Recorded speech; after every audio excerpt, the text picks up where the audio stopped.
Submit to the High Council here on World Class Bullshitters. I'm your host, Jeff Hicks, and with me tonight is Tom from Midnight's Edge After Dark. Welcome. We're also joined by Mecha Random 42. Hello. We have the return of our very special guest, Anna, that Star Wars girl. Hello. And finally, we are joined by the one, the only, Miss Lorena Cole. Creel, excuse me. Welcome to the show. Oh, thank you so much. I'm so glad to be here with you all. Making our High Council debut. Yes. So, folks, we got a lot to talk about today. We have to talk about Kathleen Kennedy's new job security, some of the stuff about the Disney investor call in relation to Gina Carano, and a few other things. But before we start all of those fun topics, guys, I got a good one to start out with. Do we like to laugh at, epic fails? Yes. Of Always. course. Unless it's one of mine. You're not showing a picture of me, are you? No, Tom, you might laugh at this one. Don't worry. Okay, this good. isn't about you. What are your thoughts moving into next week's Snyder Cut? Are you excited for it or just kind of mad? This is just for you, Tom. Just for me? Yeah. I'm expecting to feel about it the same way I did about BVS. Okay. Which is not I'm not too excited, but I'm excited for a movie that's going to be half good and half bad. That's about it I'm expecting out of it. If it's really good, though, I'll be completely honest. Well, no matter the quality of the film, the launch of the Snyder Cut will forever be marred by this epic fail. Zack Snyder's Justice League leaked early on HBO Max. Instead of Tom and Jerry, the upcoming superhero flick played on the stream. I heard. Oh. What could have happened to us last night? No kidding, right? And I heard some people got to watch about an hour of it, and I guess one individual actually managed to get the entire thing by rewinding it a few times so it loaded up completely before they took it down. But nice. Yeah, this is just what I heard. Wow. I don't know. Yeah. They got to see Henry before me. Yes, they did. How dare they? How dare they? Yeah, that's gonna find them. I know. Uploaded to Magical Bay of Pirates. Cough, cough. I will be there. Well, according to the Hollywood Reporter and others who reported hitting play on Tom and Jerry, the new live-action CGI movie caused an error message to appear, and then Zack Snyder's Justice League started playing. Yet when the film was paused, it said Tom and Jerry was playing. Good news is people are saying it's good the first hour. So I wonder if this is one of those like intentional things where it's like, it's one of three things. It's either somebody's complete snafu, it was sabotage of some type that backfired, or it was like you just said, Jeff, somebody on the other side who was trying to get it out there and get some positive buzz about it. I was like, how do you, there's like a coding error that has to be on a deeper level, because the only random Jeff story. So I had this MP3 of the Batman theme, and at the very end of it, it would splice into this Motorhead song, which I never did. It was this weird glitch. So unless there was some weird glitch on a multi-billion-dollar company's server where it would play the wrong movie, I think the more I read about it, I think this was planned. It's just kind of like, it's viral marketing, bro. The first hour. Oh, we heard all about it. It's like, yeah. It's one way or the other. It's either somebody trying to sabotage it, like I said, by getting it out there, and they're like, oh, everybody's going to see how bad this is.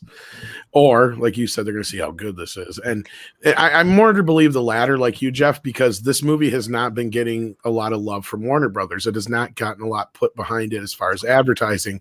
And in fact, every time they have seemed to do any kind of advertising on this, Warner has seemed to cut them off. Like most recently with they dropped that one trailer, and then the same day in the same afternoon, they dropped the Godzilla footage. And it's like, are you kind of trying to undermine your own hype here or what? Yes, that's exactly what they're doing, because Warner Brothers hates this movie. They do not want people to like this movie. They don't want this movie to happen. They haven't wanted this movie to happen forever. And that's because there's people higher up that this movie is going to make look really bad if it's the least bit good. I just gotta wonder, as a DC viewer, I'll call myself a DC fan. Yeah, I'll put myself in that place. I just want to know what the direction is for the superheroes over there, because we just finished WandaVision, and I have a lot of questions after this show, and also a lot of concerns with how, Basically, this is another one of those Mandalorian shows where it got out of control with the speculation and all this stuff, and a lot of stuff was being reported as truth. And I'm like, all right, Grace Randolph, where's Mephisto? Oh, wait, he wasn't there. But anyway, long story short, the superhero genre needs a shot in the arm and a kick in the ass, and I hope the Snyder cut just doesn't suck. That's all I can say. Long story. So we said somebody talk. Huh? Oh. Was it Jesse? Was that you, Lorena? Oh, yeah. I pulled up the stream and it was a background. Oh. Sorry. Oh, that's okay.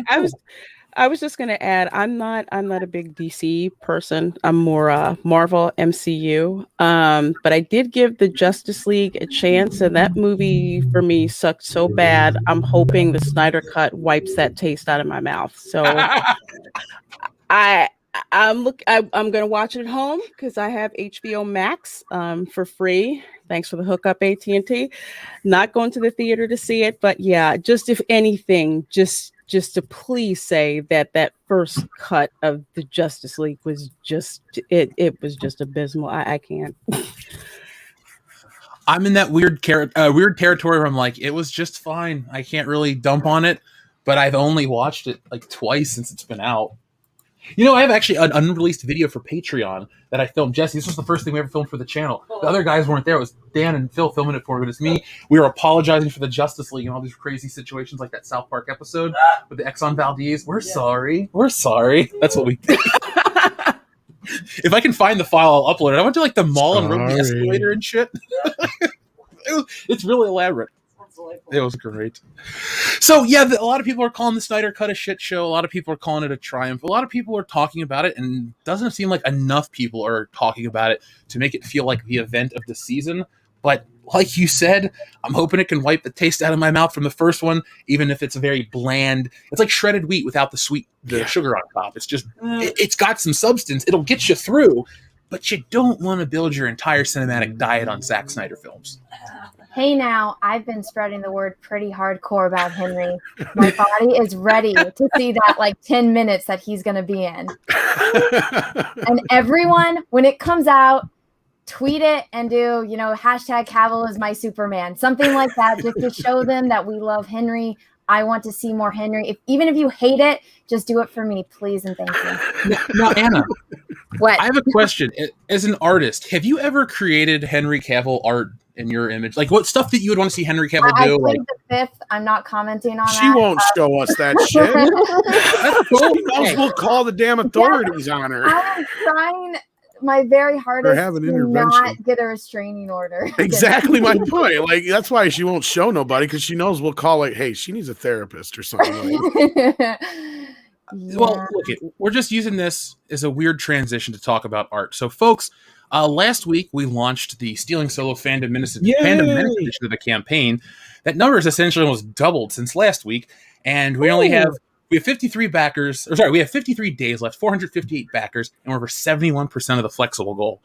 Now, folks, last week we added the addition of a Cecil the Hutt magnet because we hit 400 backers, and at the next level, the 500 backer mark, we're going to be offering another magnet. It's probably going to be Salacious, Tom, Mecca, or Jesse. I got to check the poll. But whoever won the poll, it's going to go, to that one. And every level that we get another 100 backers, we're going to add another magnet. So vote for Tom because his ego needs it more than any of ours. Yeah, so vote for Tom, folks. So you need the whole set. Yeah, then you get a set.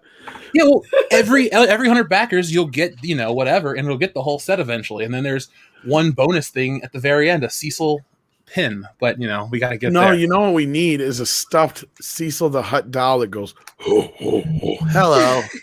We could. We should just look into. Hello. Okay, Tom, hear me out. We go to Mexico. We go to one of these doll factories, and we get the excess leftovers from these the useless ones, and we just package those with the useless dolls. One. That's how you describe Cecil. No, you know what I mean. Fine, the rejected one. There we go. See? Oh my God, that's even worse. But it's perfect for Cecil. We just got to sew a little red hat and a little red jacket on him, and a mustache, and we're good to go. I would love that. Any Cecil dolls, folks. It's the future. I think we can do it. I Yeah, like so, it. I think so too. and by the way, folks, this is the Cecil the Hut magnet that everybody unlocked. So I have that's to the have artwork. that. Well, I'm gonna I drop know, the link. right? Your life isn't complete without it. Oh, Here's the God, link in that's the chat. hilarious. Everybody can get a copy of that. Everybody that backs it from now and moving forward and in the past, everyone's getting this. So just consider this a bonus no matter what you decide, folks. Better So yet, you can put your kids' art on the fridge with you this should. magnet. Yeah. Yes. Well, Anna's magnet is the very last one. So there you go, Anna. You're the highest tier unlockable. And they'll be like, "Who is that guy? And why does his head say dick?" It's a walking testicle. Oh, God. And yes, and everyone, I am editing the time-lapse video right now. So hopefully I can get that done and we can watch it at the end of the stream. Yeah, and here's the painting that Anna did, folks. This is for the Stealing Solo Second Chance campaign. It's over 110 pages of comic book, written and illustrated by me, with a cover by Anna, that Star Wars girl, featuring the original fandom menacers. So grab a copy. You got plenty of time left. What's the dimensions on the posters? Because I want to get a frame. So far, 11 by 17. Okay, doing 11 by 17. All right. When it comes to stuff from me, I just do all the standard sizes so people can buy. I don't believe in expensive frames, just in ethics, like an ethical reason. So I make my shit the size that you can buy an $8 frame and still have it. Gotcha. By the way, Tom, one last thing before we go into the main topics. You remember those old Kenner ads or the old Masters of the Universe booklets that you would get when you bought like a He-Man set or like a G.I. Joe action figure, accessory? Like, you bought the tank and it has a little pamphlet that's get Cobra Commander and all that fun stuff. Hell yeah. I decided to make those. When I talk about the action figure advertisements that are in the top tier, I'm going to make those booklets. I got it lined up. So we're going Kenner one last time. I miss that toy company. They might be the greatest toy company in history. So I thought, why not pay homage to them one more time? So there you go, guys. Awesome. Stealing Solo, the figure set. God, I would love that. I've been talking The to early South bird World. edition. You got to do it. That's kind of like what your orange thing is like the early bird edition almost. Yep. You remember? Yeah. Bless you, Anna. Bless you. Bless you, Anna. Thank you. So, folks, I'm going to read a couple super chats, and then we're going to start talking about the topic. So let's pull this up so everybody knows what is up first. Be prepared. We got some doozies tonight, folks. So first off, though, our friend Cesario Japan had sent in a super chat before we even went live, which read, from Lucasfilm, Geode action figures, available in 5-pound, 10-pound, and 20-pound bags at Home Depot, Lowe's, Ace Hardware, and other fine home improvement stores. The Rock. No, it's more like all those stores just got served cease and desist letters because they're selling bootleg Geode dolls. Oh my goodness. Could you imagine if that actually happened? I wouldn't put it past Disney. Oh, yeah. I wouldn't be surprised if they did. They tried to didn't they try to trademark May the Day of 4th the be Dead? with you and Cinco de Mayo and and Day of the Dead, yeah. Wait, they tried to copyright Day of the Dead and Cinco de Mayo? Yeah, Yes. they tried. Yes. Wait, because of Coco? Mm-hmm. Yes, exactly. And May the 4th. That's so fucking stupid. Isn't that Yeah, literally Disney cultural for you. appropriation? Yes. It is. Good job, Disney. Thanks for pointing to exactly. We stand for values and this and that. No, you don't. You stand for the almighty dollar. Okay, Well, I guess- did you guys Whatever. spit out your drinks when you heard what's Bob Chapek say that? Yep. I had to get up and walk around my house. I was so freaking pissed. I didn't have a drink at the time, but I literally paused it, went and got a drink, thinking of Anna, took a drink, unplayed it, and so I could spit my drink out, just so I could say yes. Good. I'm proud of you. I know. Oh. Well, like I said, we'll read about this one in a minute, but this one blew my mind. I was doing a lot of stuff today, and I stopped to read this one, and I was just like, really, Jessica and I stopped what we were doing to talk about this. Why does he look like a contestant on Survivor? I keep thinking he looks like the Andrew Zimmern guy. If Andrew Zimmern lost like 40 pounds, it's Bob Chapek. Yes, he should be eating like eyeballs and things, and Yeah. fish brains and whatever else they eat. Oh, go with his brown nose. So, anyway, Bob Chapek recently gave an update on the Walt Disney Company during the company's 2021 annual meeting of shareholders.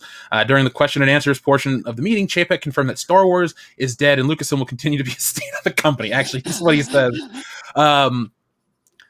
Chapek respond after George from San Antonio, Texas, asked Chapek, "Are you guys looking at firing Kathleen Kennedy or asking her to resign to promote somebody like Filoni or Favreau on both sides of the co-council?" Chapek responds with, "We've been absolutely thrilled that we can have that kind of creative talent in our company. The likes of Kathleen Kennedy running Lucas, and we look forward to having Kathy in directing activities of the entire Lucasfilm organization for many years to come." While Chapek can praise Kennedy, okay, I don't need the anyway. That's exactly 1-to-1 what he said. So, Lorena, you have connections to this. What would you, going first, you had access to this call. What did you think when you heard some of this stuff? Oh God, it's like lasers wanted to shoot out of my eyes. When I heard this, first of all, when they had the questions at the end, because this is the great, I call it the great unwashed Disney investors, like me. We have like a couple of shares of stock, no big deal.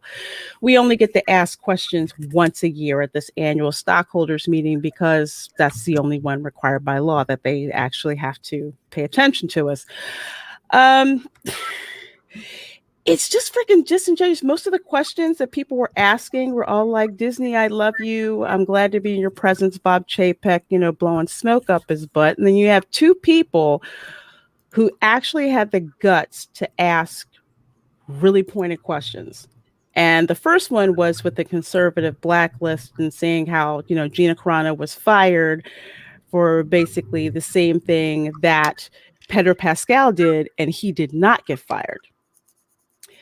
So I'm like, okay, Chapek didn't really answer that. He just gave like, a non-answer, but he was really testy about answering. He did not like that. He was pissed that he got asked that, and you could hear it like in his voice. So later on, God bless Texas, George from Texas asked the pointed question about, are you going to fire Kathleen Kennedy or what?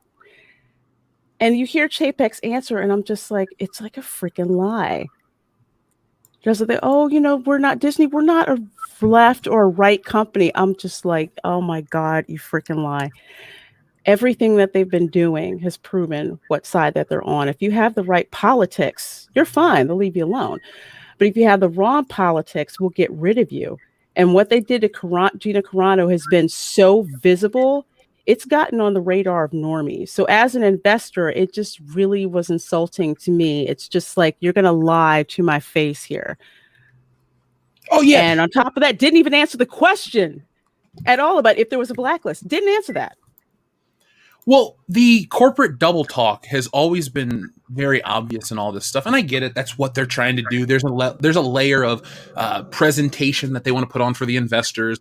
And when we talk about the Gina Carano thing in a moment, it even talks about how his voice and his tone changes.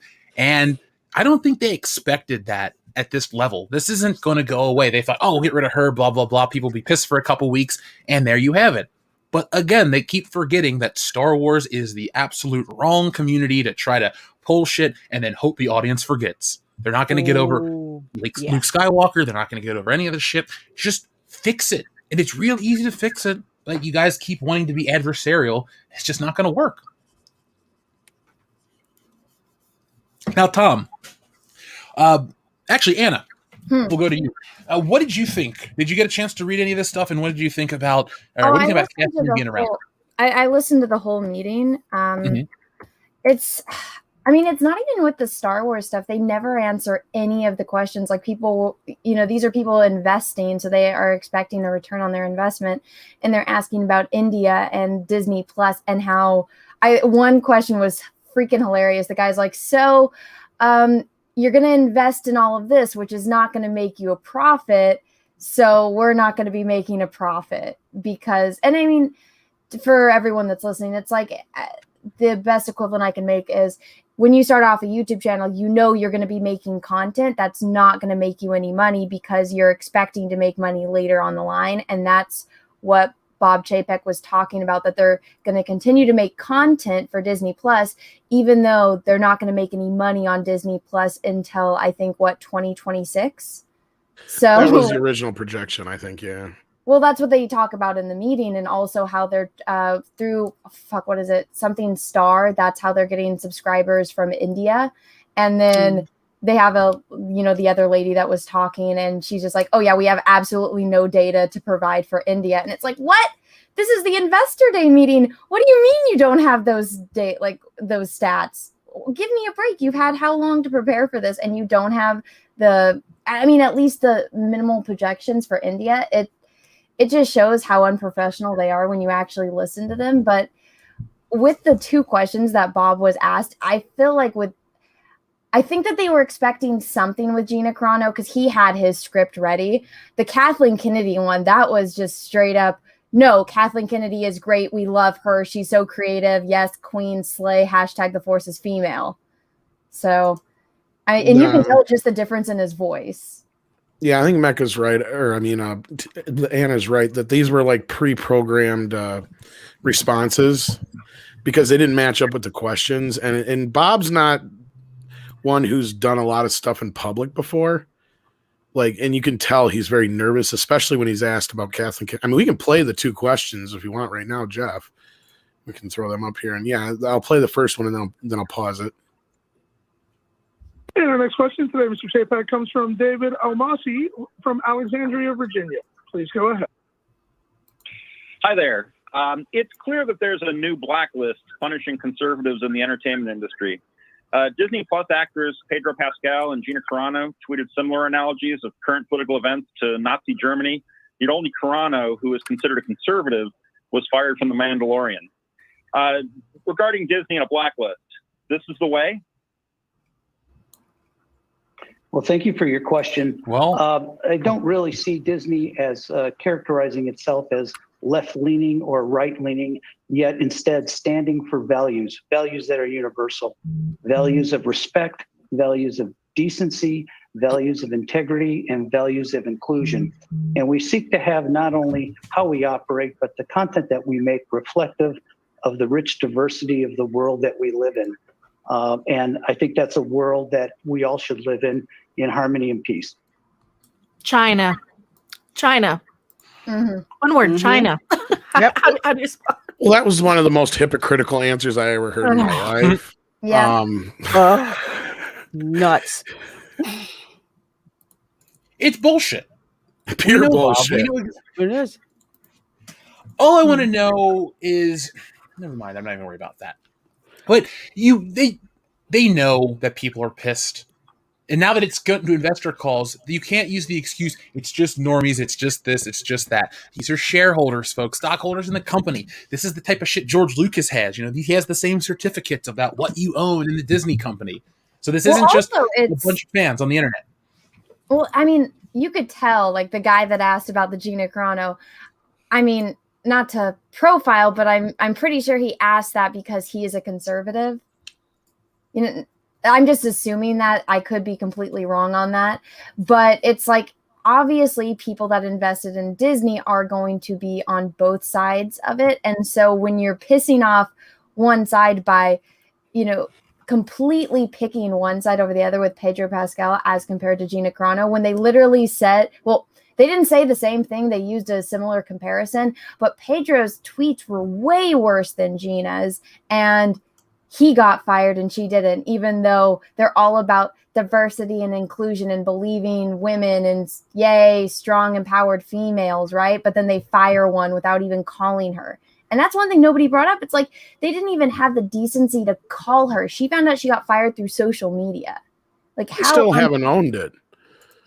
They still haven't really owned it. No. And really what Bob's saying here is the same kind of thing that a lot of people in that really hard edge alt left, whatever you want to call it, are constantly beating the drum of. And that is, well, we don't see ourselves as left or right, but we believe in all these left talking points, and then say, but obviously then that would make her a racist and a bigot, and that's why we got rid of her. Well, of course what we did is the right thing. And if you agree with her, then you're the same, and you should be ashamed of yourself. And that's pretty much what he's projecting with this whole statement here. That's what I got out of it. And I'm not trying to even read too much into it, but if you listen to it and what he's saying, it's exactly that. It's like, we believe in all these things, and if you don't, well, then clearly you're not on the same page, and that's the thing, is he's basically saying that the main talking points that he's always, that they're always feeding into this bullshit narrative. They don't understand that there's that they display the exact same behavior that they have a problem with. They just treat this like a religious zealotry almost with the woke crap, and they don't even see themselves as, it's exactly what you said, Tom. They don't even see themselves as being left wing or right wing anymore. They just see us as being, or anybody who disagrees with them or crosses them, or you could twist their words into disagreeing with them, even as being on the wrong side of history. And Right. Okay, so your side of history is the one that's pro, Chinese bad people camps where they do bad things to the people they disagree with, I guess. Pro, caving to countries that have commercials where they literally wash a guy to turn out Chinese, and they wash, the black off of him, quote unquote. You're catering to this bigotry by attacking anybody who calls it out.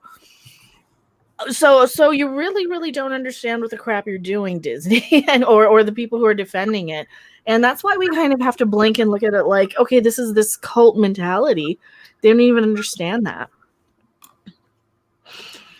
It's so telling. I mean, anyway, look, I've said my point on this a bunch. Tom, did you want to play the next clip, or did you guys want to continue Sure, on this? might as well, because that's the outside of Kathleen Kennedy one. But yeah, go ahead, Jeff, before you're done. Yeah, all I'll say is, though, outside of the, I don't want to get into the politics, because that's, why would I want to operate a channel about that? But it just goes to show that idea, that directive works, because Disney didn't, and now it's getting ugly, and it's getting messy, and it's getting gray. It should really have been, an entertainment company. We don't have to worry about the politics. And, social media has really given everybody the ability to think that they're an expert in every field. Oh, I know about this policy, and I know about that. And everyone, I have access to all this information, therefore I'm an expert.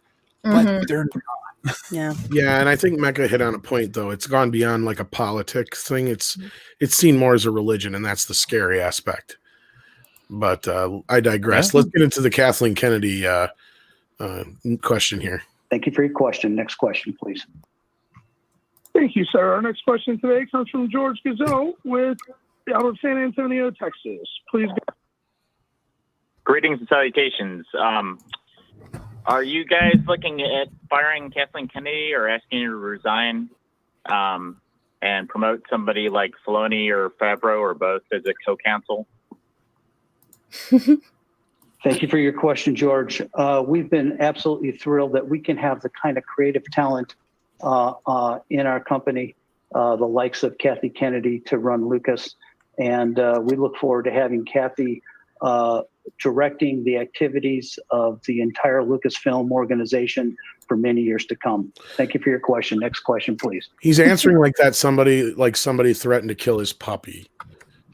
He's answering like he's not confirming or denying anything, too, though. Like, he's not stating that they're renewing her contract. No, and it's almost the same talking point he brought up in the Morgan. The Morgan Stanley call, asked him. He was asked about Marvel, and instead of just focusing on Kevin Feige, he brings in Kathleen Kennedy, who they never asked for, to equate her as the same as Kevin Feige. And it's like, no, and why'd you drag her in there anyway? So dirt on him. Clearly. Well, I was reading the comments on that, and that's what people were thinking. Even if we try to be, let's just be rational for a minute and go, let's look at it from their side. What angle does it look like Kathleen Kennedy has done a good job? None. Let's be honest for a moment. None.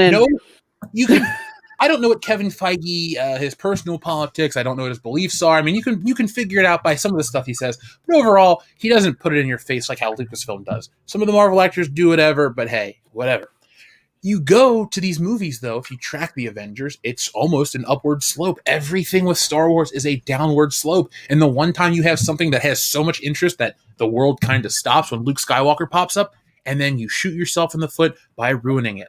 I don't care what rumors you've read online, folks, about if she's recast, the show's not going to last. Because, again, The geek culture community is not one to fuck with. They will remember every detail, every change. Oh, you didn't like when Cyclops wore his hair differently? We remember that from X-Men 178. Like, all that shit is always going to stick with them. And because you did it on such a big, epic fuck scale, like you did with Gina Carano, how you treated her, it's just pissing people off. Go back and watch the videos. Go look at the comments. 25,000 thumbs down.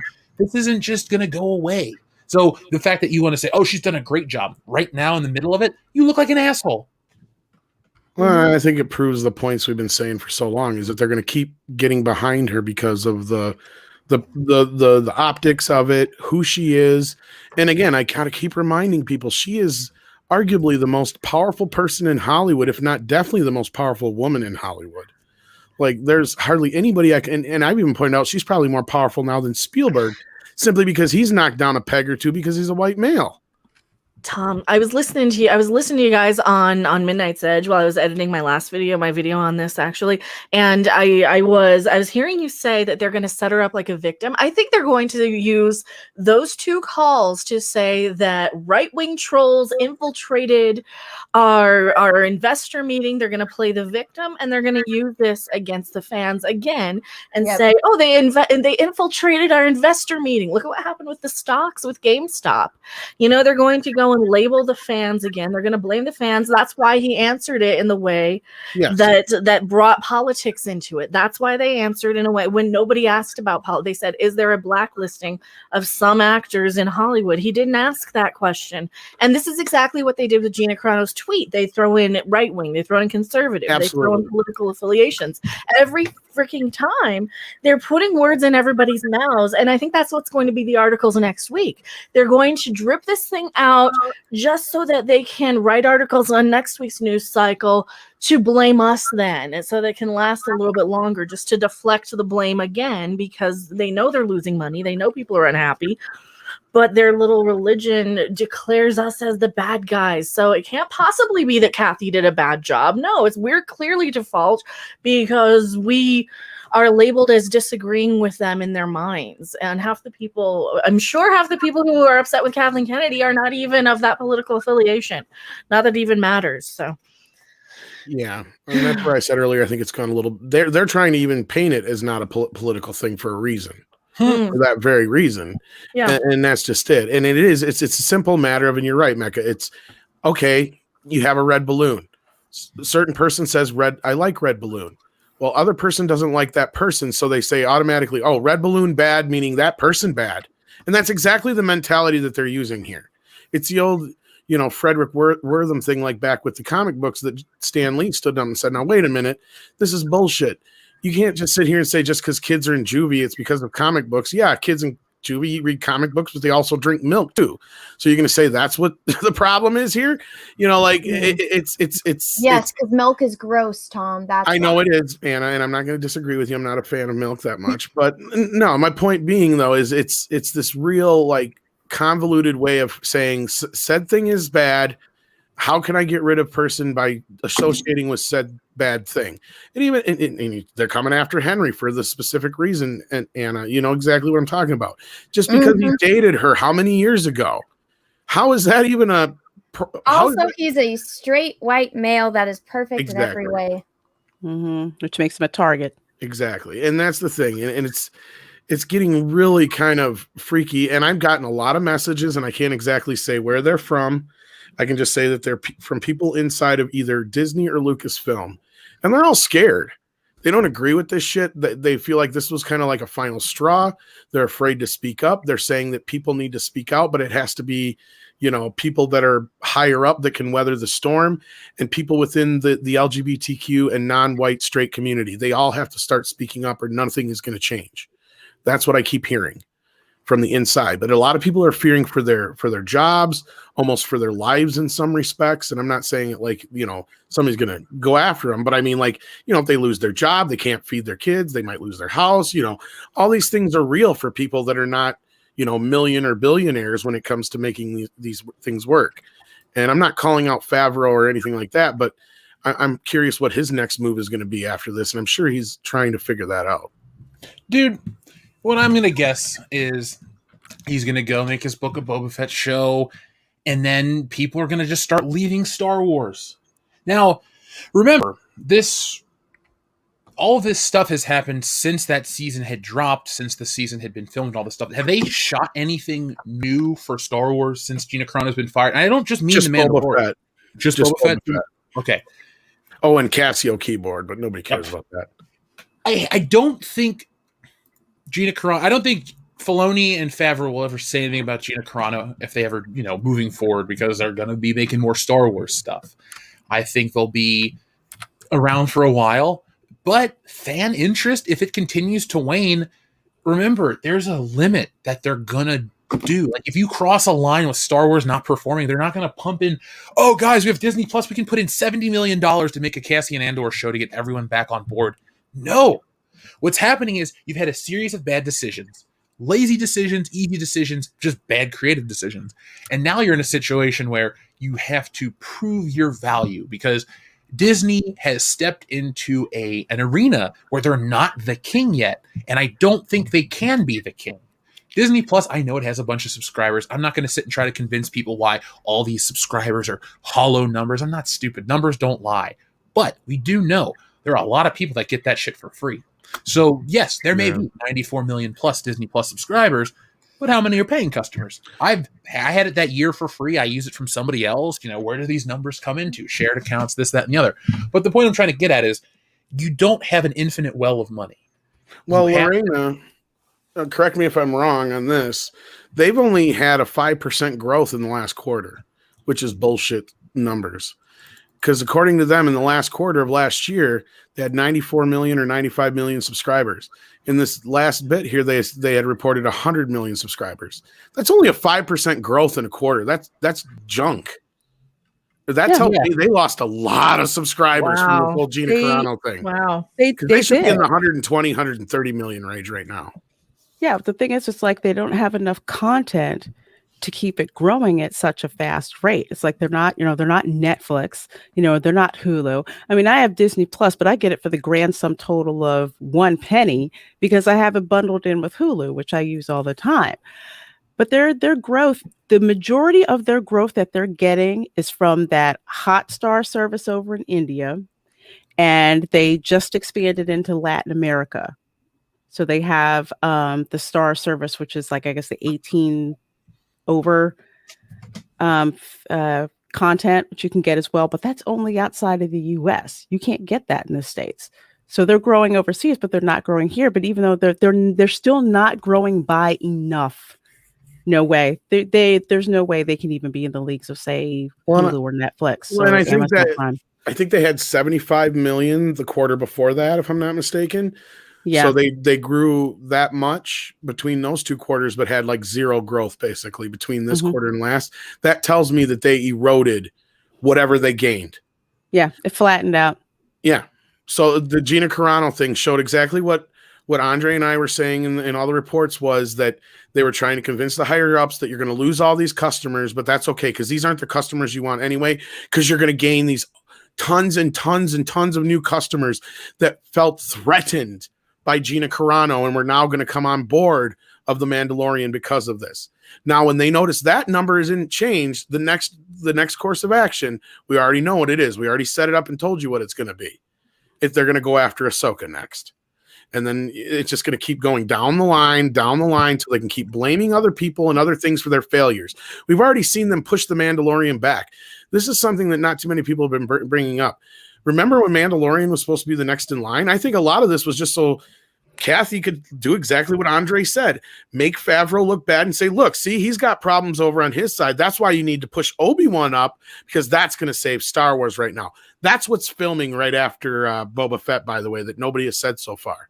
That changed. Mandalorian is no longer being filmed next. And those 2 books associated with Mandalorian just got canceled. I'm thinking Mandalorian's either dead in the water or they're reworking season 3 because they have no idea what they're doing now that Kathleen Kennedy basically sabotaged The Mandalorian on Jon Favreau. And again, if anybody that wants to say there is no Civil War, there's your proof right there. Why would she sabotage the biggest show in Star Wars if she had so much to do with it? Well, to be fair, we already know what they're doing with season 3. They're trying to get Mandalore back, and so it's like the Siege of Mandalore and with Bo-Katan and... Well, that's what Gina had said. We don't know anymore because they canceled those books. So my guess is they had to change something. It's hard to keep interest, let alone keep up to date, because Disney has made it. Look, being in geek culture, it's always required a level of work. You know, oh, I got to get the next book for Spider-Man. You got to go get this next novel. You got to tie it, you know, the tie-ins, this, that, and the other. It makes it kind of fun. But what they've done is they keep throwing these massive slates at you. If we go back to 2015, when they were going to announce the Josh Trank film officially, but then all the Fanforstic stuff happened. My point is, ever since Disney has had the reins, if you will, we have seen a series of announced unmade Star Wars projects. When beforehand, the biggest one that comes to mind was the Star Wars TV series that George Lucas wanted to produce, but streaming really wasn't a thing yet, and the budget was too expensive. So I can't think of too many other projects from the Star Wars property that had, started and then stopped. I just think you have bad management across the board, and everybody wants to dig their heels into the whole, it's sexist to criticize. Any business that was operated this poorly, this stupidly, is going to get lambasted. It has nothing to do with what's between their legs. It's the fact that you can't make a good decision. You had good Anna, stuff. have you seen these yet? Share this on screen quick. This is really weird. First come out from DK Book. Yeah, I tweeted Okay. this. Yeah, I thought you did. So this is what I was talking about, though, for the audience who didn't see this. And the weird thing about this is the wording of this. Due to the ever-expanding world of The Mandalorian, we will no longer be publishing The Mandalorian Ultimate Visual Guide at this time as the story continues to unfold on screen. And as a lot of people have pointed out, if it was just simply to remove Cara Dune's character, all you do is just delete that portion and you still release the book. There's got to be another reason behind it. And then right after that tweet, this comes out, and I mean right after. Due to the ever-expanding world of The Mandalorian, we will no longer be publishing the Mandalorian original novel at this time, as the story continues to unfold on screen. Like literally 1 minute after the other, they were posted, and the same wording from Del Rey and then DK Books. Hey Tom, is that anywhere posted besides Twitter? Is that like on a website where I can get those? Or I'm not sure. Are they? I'll send it to you. Yeah, but those are off Twitter. But yeah, but. Again, just the wording of this and the timing and everything, I feel like something is going on. And I when I said a couple of weeks ago that KK hit the fucking nuke button, I wasn't kidding. Like, that's what it feels like has happened. She has hit the nuke button. She hit the panic button, and she wanted to show everybody who was boss. And this was how she did it, by removing Gina Carano, ostensibly removing the Mandalorian from its importance. That was that lynch. She just pulled that pin out and everything came crashing down.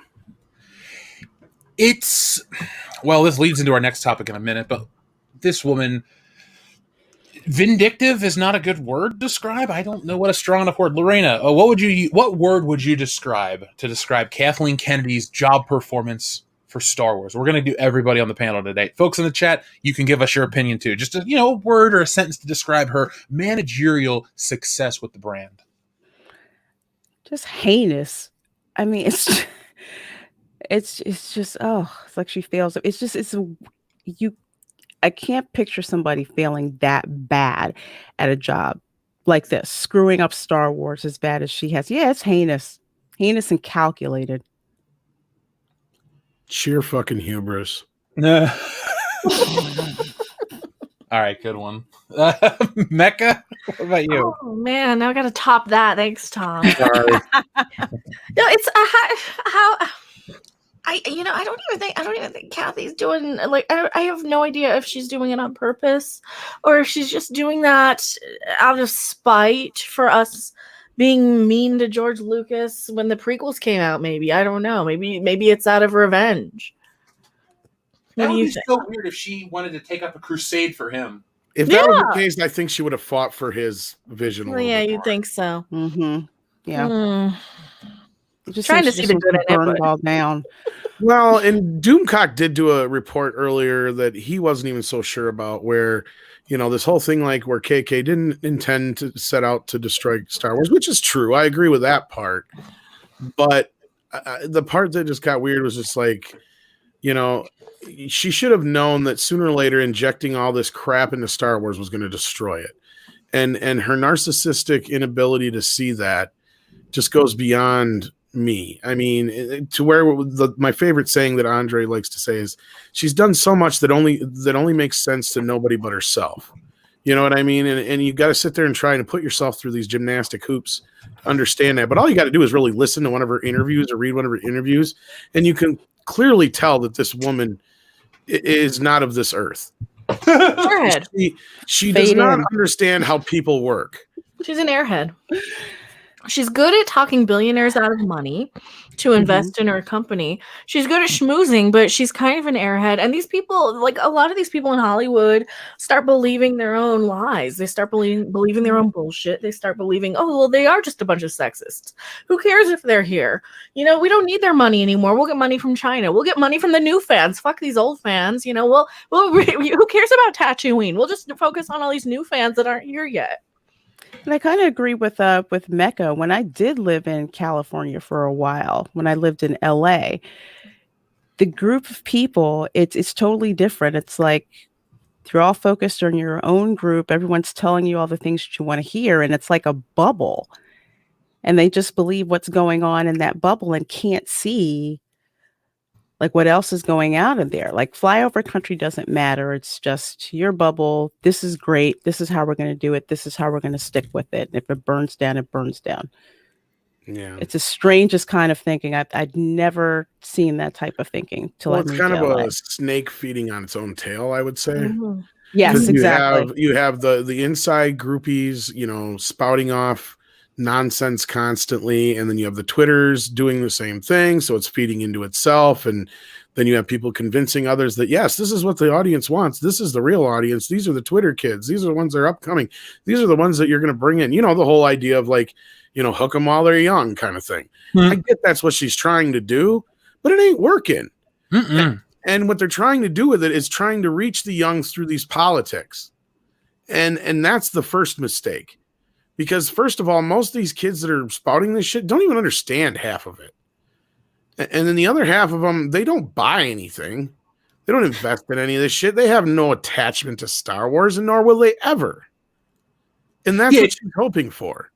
Well, it's the thing to be invested in because it talks about something you're passionate about, and in the minute it doesn't say the right thing the way you want it, you move on. That's what the people are doing. They're very fickle. Very fickle. It's a fickle audience to chase, and you know, I wonder how much of these part of these investor calls were legit too. I wonder if some of this stuff is to send a message to people like, "Oh, you hate Kathleen Kennedy? We see the videos, but she's here to stay." Like, is it one of those situations where you think that the audience is so they're so aware of the situation that they just put that in there even as a dig, or do you think that's just an actual concern? I think you're right, Jeff, to a point. Honestly, I think it's more her ego. I've noticed a lot of shit lately since a lot of this stuff has gone down where I can picture, and this is me just positing this, I don't have anything to really go on outside of just what we know about her and what we've heard, is that she's probably not above going out and saying, look, my image is getting tarnished here. We need to make me look good. And she's powerful enough that people will listen. They'll be like, yes, Miss Kennedy. No problem, Miss Kennedy. We'll say whatever you want, Miss Kennedy. I mean, and even if she didn't have probably all the skeletons of all the closets in Hollywood that she knows about, she still has just that track record and, you know, what she has behind her in clout alone. So, I mean, that's what people I think keep forgetting is how much power she does have.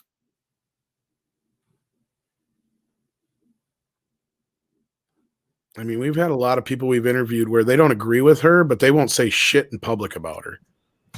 Well, I mean, it's funny. The one guy that I interviewed two people about Star Wars on the channel, and neither of them had really any interaction with her. Russell, who we had, you know, the Clone Wars illustrator, animator, all kinds of stuff, the artist. He's like, yeah, I didn't know her. I left Lucasfilm like right after she started working. And then when I interviewed J.W. Rinsler, he's like, I didn't really know her either. But he knew how shit had changed. And that's all on public record. Like the way they operate, folks, behind the scenes has changed. We have documented proof. This isn't, we heard it on good authority. It's the guy who wrote the book, J.W. Rinsler, who wrote the book on the making of Star Wars, who had always had access to the Lucasfilm library, who always understood how the marketing department interacted with the filmmaking department, how there was always crossover. He talks about, my first job was to work on the Attack of the Clones novel. I was given a tape and just, it was agreed that I wouldn't share the movie. It was part of the job.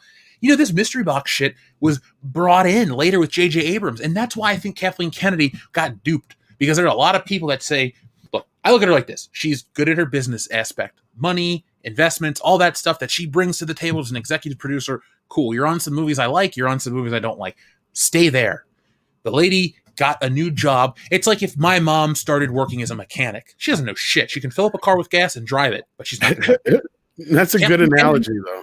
That's what Kathleen Kennedy is. She had a different job in Hollywood. That's like getting a gaffer to do animations or something. It doesn't fucking cross over, and people keep wanting to give her all this credit. Oh, you're a strong, powerful woman in Hollywood. You're an executive producer. Do something else. Don't be the creative president. Nothing good has come from you, lady. Exactly. As I point out, it's so easy to be Steven Spielberg's producer. And not only that, look at all the other people that she's produced for. Once you take away the big names, there's nothing left of value or crap like Milk Money. Like, seriously, like anything else she touches that doesn't have a major directorial force behind it turns out to be shit. I think what a lot of people need to understand too is when we say stuff like this, it's just to keep it honest. Like, just because Kathleen Kennedy is on Back to the Future doesn't make her my favorite whatever. Like, we just try to keep it in perspective that yes, her name is on these films, but remember what her name is on the films for. I think Michael Giacchino is a wonderful composer, but he's not going to do Richard Edlund's job. Like, he's a special effects guy. I think the proof is in the pudding when you look at what Frank has done behind the scenes and done for the movies that he produces on compared to her. You never hear shit about her. The only time you ever hear shit about her is the one time on E.T. where she chewed out Steven Spielberg for treating the crew like shit. Otherwise, all I hear about Frank is he's picking up cameras, he's grabbing second unit shit, he's involved in all this stuff, and he shot second unit on Roger Rabbit, and he did all, this, that, and the other, and he seems to be the creative force in that team, to me. Well, I've known his name, I've known her name, and I guess I look at his name as associated with better films and different jobs too. Right. Folks, it's very easy to find the information that we have because Lucasfilm and Amblin and Universal, they like to produce countless documentaries to pat themselves on the back. And guess what? The documentaries are good and they're worthwhile. They should be on these great films. But it's these anecdotes and stories and shit. This isn't, looking online for this stuff. This is stuff they've produced. How do we know these stories? How do we know these things behind the scene nuggets? Because they put them on their own special features. That's one of the greatest mistakes George Lucas ever made for the prequels, was to put the behind the scenes featurette on the DVD, because that is how Red Letter Media put the nail in the coffin for that fucking series. That's right there. So folks, that's how you get all the information about why this is this way and who's really responsible, because they can't stop patting themselves on the back. And Kathleen Kennedy's in all of them, but her contributions are very obvious. Notice George never allowed that to be on the DVDs or Blu-rays after that. Yeah. It's on none of the re-releases. Well, I try to look at it from his point of view, I opened up and showed how the creative process worked, and I was really honest about it. And then it's like, fuck, my honesty led to my well, not his downfall, but I wouldn't be surprised if, this is probably public knowledge. Anna, you're a big George Lucas fan. Is it just because of all the negative pushback from the years and years of the prequels that he just decided to go up and say, fuck it? Or I've heard another reasoning that he just didn't know, he had too many employees and not enough Star Wars work to employ him, so he sold it to another company. I've heard two stories. Sorry, what was the second part of the question? I've heard two stories about why George Lucas has sold Star Wars. Either the fans were shitty over the prequels, or crap, my brain. Oh no, that's complete bullshit. If you read Bob Iger's book, it tells you exactly what happened. So George and Melody were in Florida, and Bob was like, oh, he wanted to buy Star Wars because he had already acquired Pixar, and so now he had Pixar and Marvel, so he wanted Star Wars. So he called up George and said, hey, you and Melody come to Disney World, and before the park opens, I'll treat you guys to breakfast. And he told him he wanted to buy Star Wars, and so they started talking about it. But so George helped create Pixar. For those that do not know, because George had created ILM, which started the special effects. And so George was heavily involved with the creation of Pixar. And since all these people they're all really good friends. So George, he knew Steve Jobs, he knew John Lasseter. And so what he thought was going to happen, because what Bob Iger did was when they had a distribution thing with Pixar, and Bob Iger saw, because he was in, I think, either China or Tokyo, and he was watching one of the parades at Disney World or one of those parks. And he realized that none of the characters all the characters in the parade weren't from any of the films in the last 10 years. But all the Pixar characters were really popular. So he acquired Pixar specifically to get John Lasseter to fix the Disney animation department. So John Lasseter inherited 2 jobs. He was still running Pixar and running Disney animation as well. So George, and if you read this book, I'm so shocked that Bob's editor said, yes, this is okay to put in the book.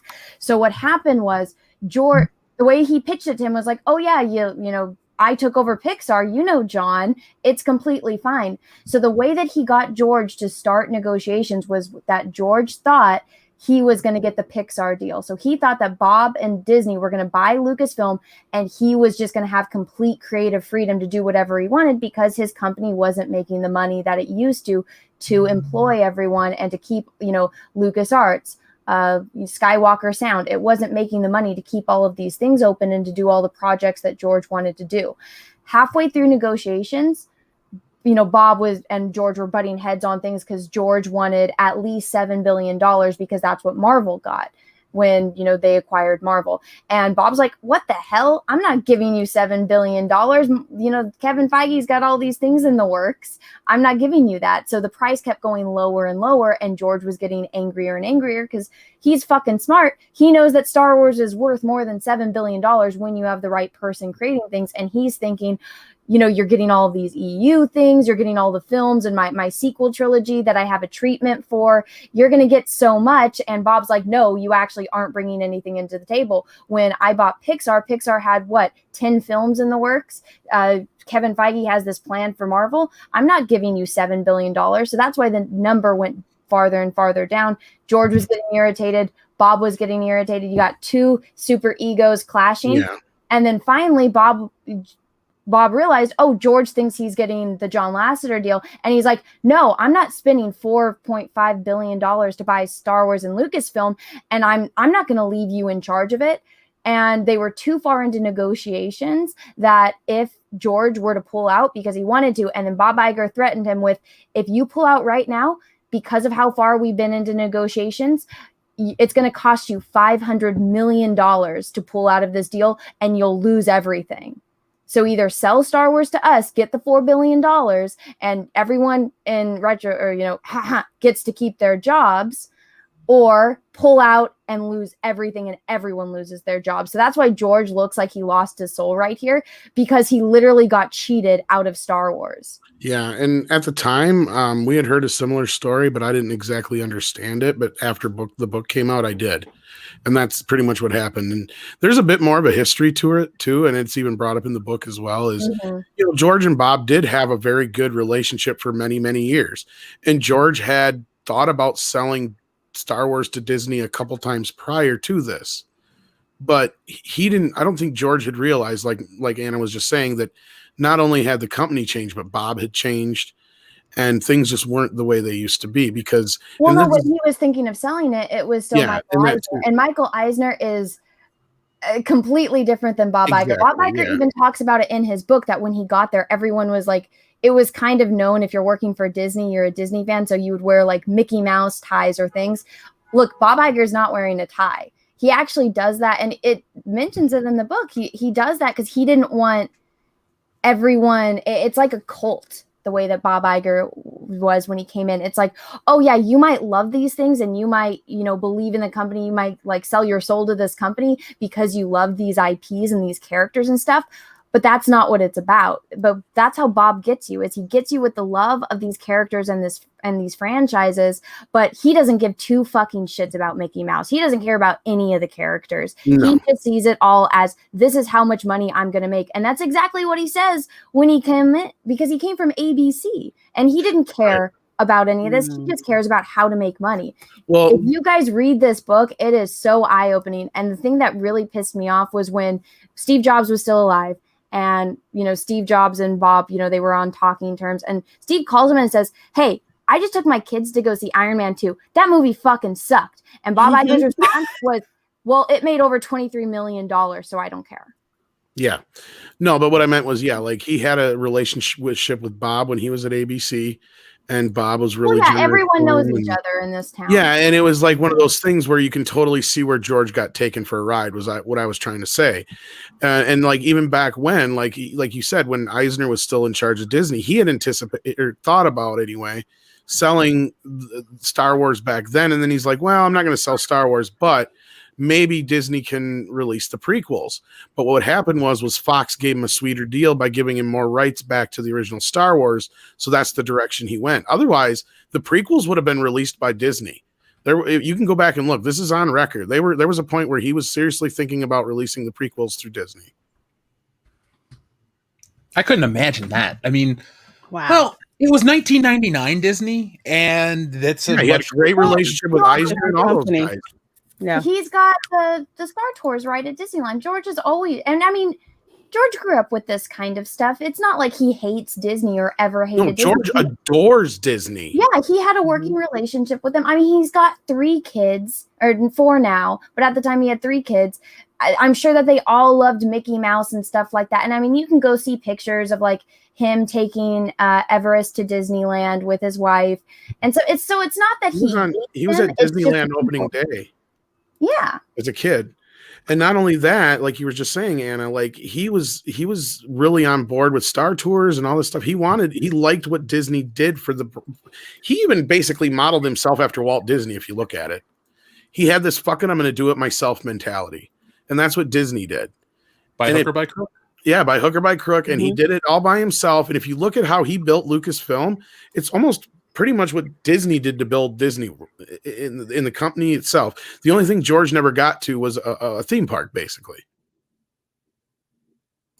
So, Tom, I've been talking about this George Lucas book for months that I've been listening to / reading. I guess it's been weeks, sorry.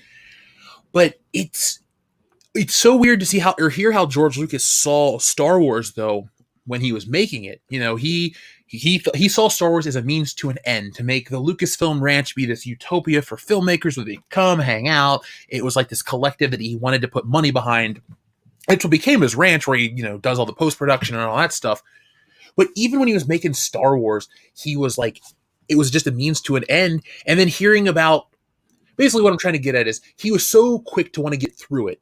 Then I think over the years, he realized he was hasty, got back into it, got a little burned out, and then got rid of it and still regrets it. It's almost like this thing where I don't know him. I'll never know him. And I really don't care to know him. But I just wonder if there's ever a day where he's just like, man, I fucked up. Like if he sees a Star Wars commercial or something and just rolls his eyes and goes, oh, it should have been this way. Like, I wonder if he still has those thoughts, and he truly is removed as he tells us. No, I think he said that in a lot of ways what he feels now.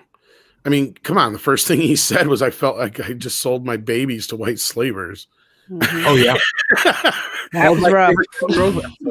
I mean, he clearly felt stung after this whole thing, and Anna laid it out pretty well as to why he would. I'm sure he initially went into this deal thinking, oh, this is the guy that, nurtured Pixar and, did all this kind of stuff and made Marvel this multi-billion-dollar franchise and whatnot. He's like, oh, of course, this is a guy who's going to do right by Star Wars. And then, halfway through the negotiations, he started seeing the truth, and this person that he was his friend for like 30 years. I mean, you got to look at it this way. He had Bob Iger kind of stabbed him in the back. Kathleen Kennedy kind of stabbed him in the back. Mm-hmm. The only person who walked out of this and really doesn't look like they stabbed him in the back is Spielberg. Because he's like, fuck this noise, I'm out when it came to Indy. And if I remember right, somebody please correct me. There was an HBO documentary about Spielberg about 2 years ago or a year ago. And in the documentary, do they hardly ever, if not ever, mention Kathleen Kennedy, which you would think being his assistant and all that kind of shit, she'd be mentioned a lot more, but she's not in it all that much. Like she's very like kind of on the purview, if I remember right. I got to rewatch that documentary, but it was like at the time I noticed it then. So it's like one of those things where I feel like there's been a lot of like backstabbing going on in this situation, and George got screwed. He got screwed, blued, and tattooed, and the only person he's probably still got in his corner right now, it seems like, is Steven. Yeah, well, that's his buddy, man. I don't even... Just by this book, I feel like I know so much about the inner workings of how these things went down, based off interviews and stuff like that. And at the end of the day, I just feel bad for the guy, I saw in the chat, somebody was like, oh, the only people that hated the prequels were the basement dwellers, blah, blah, blah. And I think to myself, no, I was 10. I was prime age for all this stuff. I didn't love it. It wasn't until the third one, episode 3, that I was like, that was awesome. That kicked ass. And, either way, I feel like George Lucas did get betrayed a little bit. And it's just kind of sad. So I'm going to take the sad photo off of the screen right now. By the way, folks, we have 1,459 watching, but we only have, 600 thumbs up. So let's hit those thumbs up button, folks. If we get to 1,000 thumbs up, Good Morning Pop Culture, we'll have another one added on. So we have this week and then one more, and it's done for now. But you guys have the power. So do it for a fellow fandom menacer. Hit that thumbs up button. And while you're in the comment section, check the link to the comic. Jonathan says on the Facebook group, seriously doubt Spielberg is in Lucas's corner. That could be. But then again, Spielberg has always kind of been his feisty little brother. If you go back in the history of those two, he's always real quick to defend George. He's the one who always seems to understand George. Because I've made the argument that I bet you George is probably undiagnosed, like Asperger's or autistic, and nobody ever seemed to get what George was doing, and he always got a lot of shit. But Spielberg was always the one that said, no, I get what you're doing, George. Even with the original Star Wars, and that's one of the most famous stories, is nobody else got it. In fact, everybody's like, you're going to bankrupt the studio. They're like, what are you doing? This is garbage, and nobody understood it but Steven. And Steven's like, no, this is great. Just get John Williams on it to do a score, and it's going to be perfect. That's what was that studio that passed on Star Wars and people thought that 20th Century Fox was crazy? MGM actually had been attached to it for a while, and they dumped it, and Fox picked it up and turned around. But otherwise, every single studio turned it down, including Disney. Didn't want it. Well, it wasn't the most profitable year on record for Fox after that. Yeah, and the irony of it all is they didn't have any faith in it so much that they turned around and they told theaters that if they wanted The Other Side of Midnight, which was supposed to be their big adaptation of that year, they had to take Star Wars. And lo and behold, The Other Side of Midnight didn't flop, but it didn't do, a patch on Star Wars. I mean, the other is Star Wars, dude. It's the biggest. Would you say outright the first Star Wars is probably the biggest movie ever made, in terms of most watched? It's the most influential. It's the most. I mean, I've seen a lot of lists where they're like Citizen Kane is the most influential, Godfather. I agree to a point, but you listen to any modern director now, and compared to a director from say the 70s or the 50s, talk about their influences, and you have such a universal. I can say this statement here, and you could not tell me which director who said it because so many fucking directors have. The moment I knew I wanted to be a filmmaker was when I was sitting in the theater and I saw that Star Destroyer come over my head, and I just knew at that moment, this is what I wanted to do. I know who said that. Almost every single director alive today. Isn't it James Cameron? James Cameron said it. That's what I'm saying. Every director you ever listen to their thing, Star Wars is the movie that made them go, this is what I want to do. Well, and it goes beyond directors. It goes into editors. It goes into special effects artists. Not only that, even just STEM careers like engineering.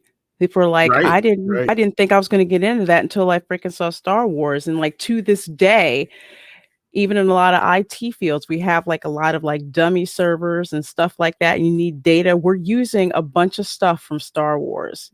It's, we had a server that was called Death Star, and people who were normies didn't get it. Surprised Lucas didn't come and sue your ass, but yeah, But no, Jeff, you're not wrong. James Cameron did say that, and so did Roland Emmerich, so did Kevin Smith, so did Zack That's a Snyder good probably set, said it yeah. at some point, for fuck's sake. Like a lot of directors, J.J. Abrams has, even for, like, they all have said it because that's the one movie that everybody saw as a kid and it just totally changed movie making forever. Jaws created the summer blockbuster, but Star Wars changed cinema, period. Like, I mean, that movie, there was nothing like it before it. And I'd argue that they've been trying to capture it since and nothing really has. Dude, Maybe Lord of the Rings or Jurassic Park, and that's about it. It's lightning in a bottle. Just a random example. The other day, just fucking around the TV for a minute, and I turned on A New Hope right around the part where they're on the Falcon going to the Death Star and Luke's training, and we just got lost in the movie. Yeah, maybe we weren't sober, but like my point is, we could put on any other movie, and we'll talk about Coming to America towards the end, Tom. I can't even finish that fucking movie. Did you watch this? Try to watch the second one?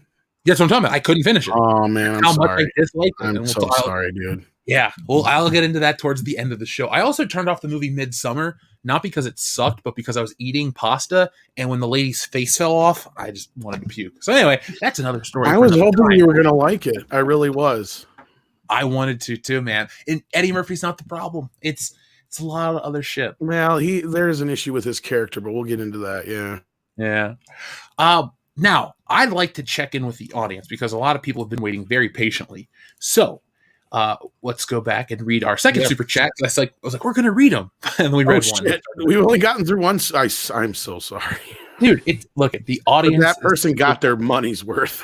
Cesario Japan is one of our longest listeners. That dude's been around since almost the beginning, and he's here every week. So thank you, Cesario Japan. I'm glad you didn't have to wait for long. Before we do, though, how are you doing, Lorraine, on time?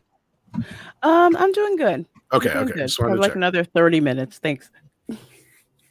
So we also have Culture Casino. He sends in 2. First off, he says, I know it's only a rock and roll, but they trashed it. R.I.P. Star Wars. Culture Casino, that is our next topic. Folks, the newest Star Wars character is a rock nicknamed Geode. If you go back and listen to today's video, I write them. It's awesome. Love doing it. I couldn't even finish the video making it properly. This is a new level of dumb. People want to rant and rave. I can't not laugh at this one. His name is Geode and he's a rock and it's really a Star Wars character. So just keep watching, folks, because I want to hear what Tom thinks. Also says need to hit all media with critique of non-answer. What was that one in context? I think that's for the non-answer would be the Chapek deal. Oh, okay. Joseph Bienowitz, thank you very much for your $10 super chat sticker. Appreciate that very much. Culture Casino again. He says, super hot chicks plugs Jeff, then Tom. Plus Jeff, then Tom.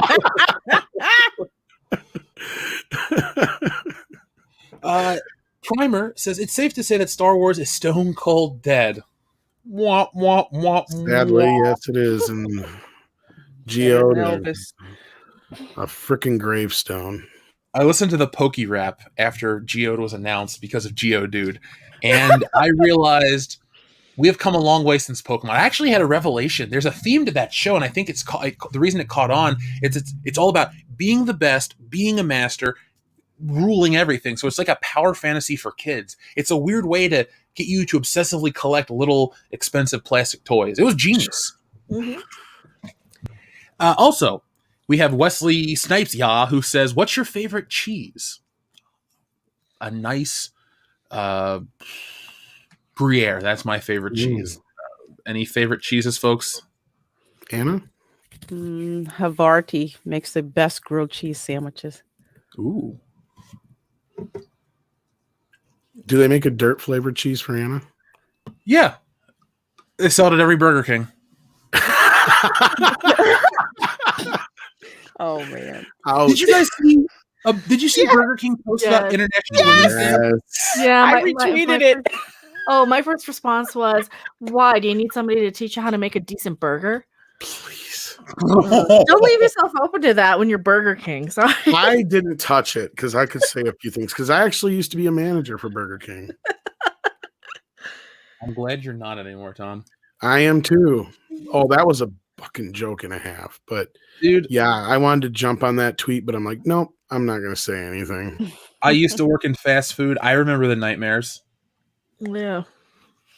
Well, it's not just that. What I was going to say in kind of a nutshell, real quick, was that fast food is like one of the number one employers of single mothers, and they get treated like shit, and they don't get paid jack shit, and they like to put out this idea, and this has nothing to do with a $15 minimum wage or anything like that, so don't think that, but they put out this idea that nobody works at fast food restaurants but teenagers, and it's not true.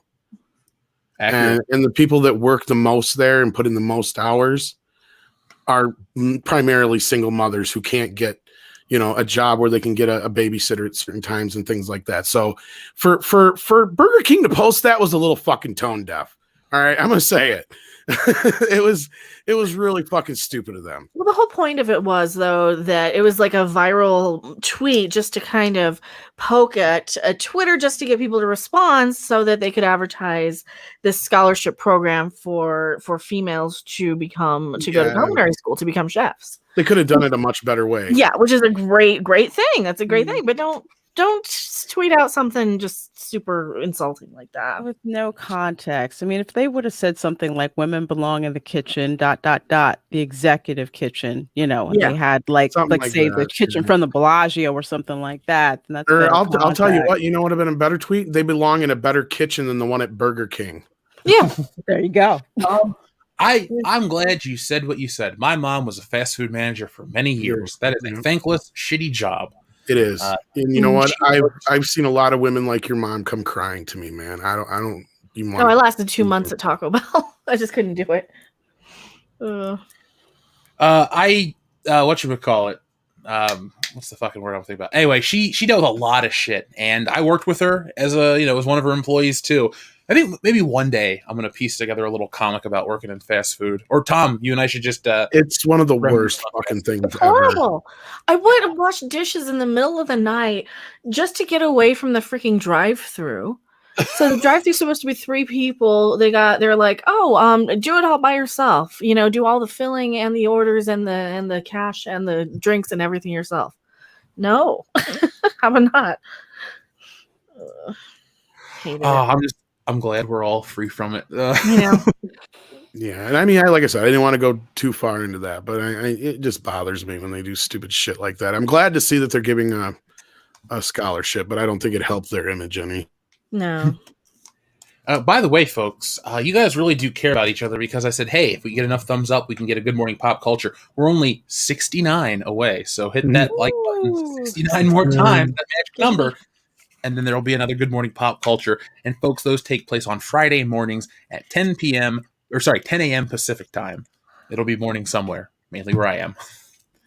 Matt G, thank you very much. He says, I heard rumors Mike Oxmal was going to take KK's place. Oxmal? I think good old KK's around for a while, folks. Sorry. She's got 2 girls to already do her job.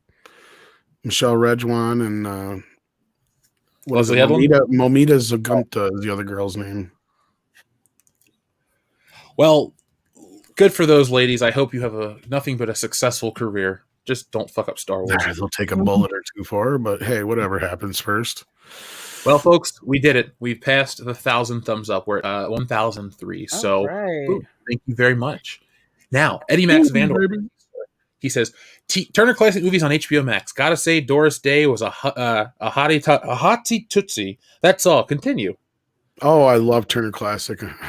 And you are correct. Doris Day was a Cincinnati native. I think she's our second biggest celebrity next to Steven Spielberg. So, there you go. She was a local legend. And, I've... Go watch her, what is it? There's like an E! True Hollywood Story or something about her, Eddie Max Vandor. She seemed like a pretty cool lady. Now, Dadman Walking 55 says, since Anna's an incredible art for craps and giggles, how would you animate Geode in an attempt to make it a legitimate character? I was going to ask Anna I'm waiting for her art of Geode. Yeah. Oh my God, a redraw. Well, they already did it. And I've been saying this since I saw that stupid live stream. Bitches are ripping off Star Trek. You get a freaking Trekkie that throws up the Vulcan salute when they say, may the force be with you.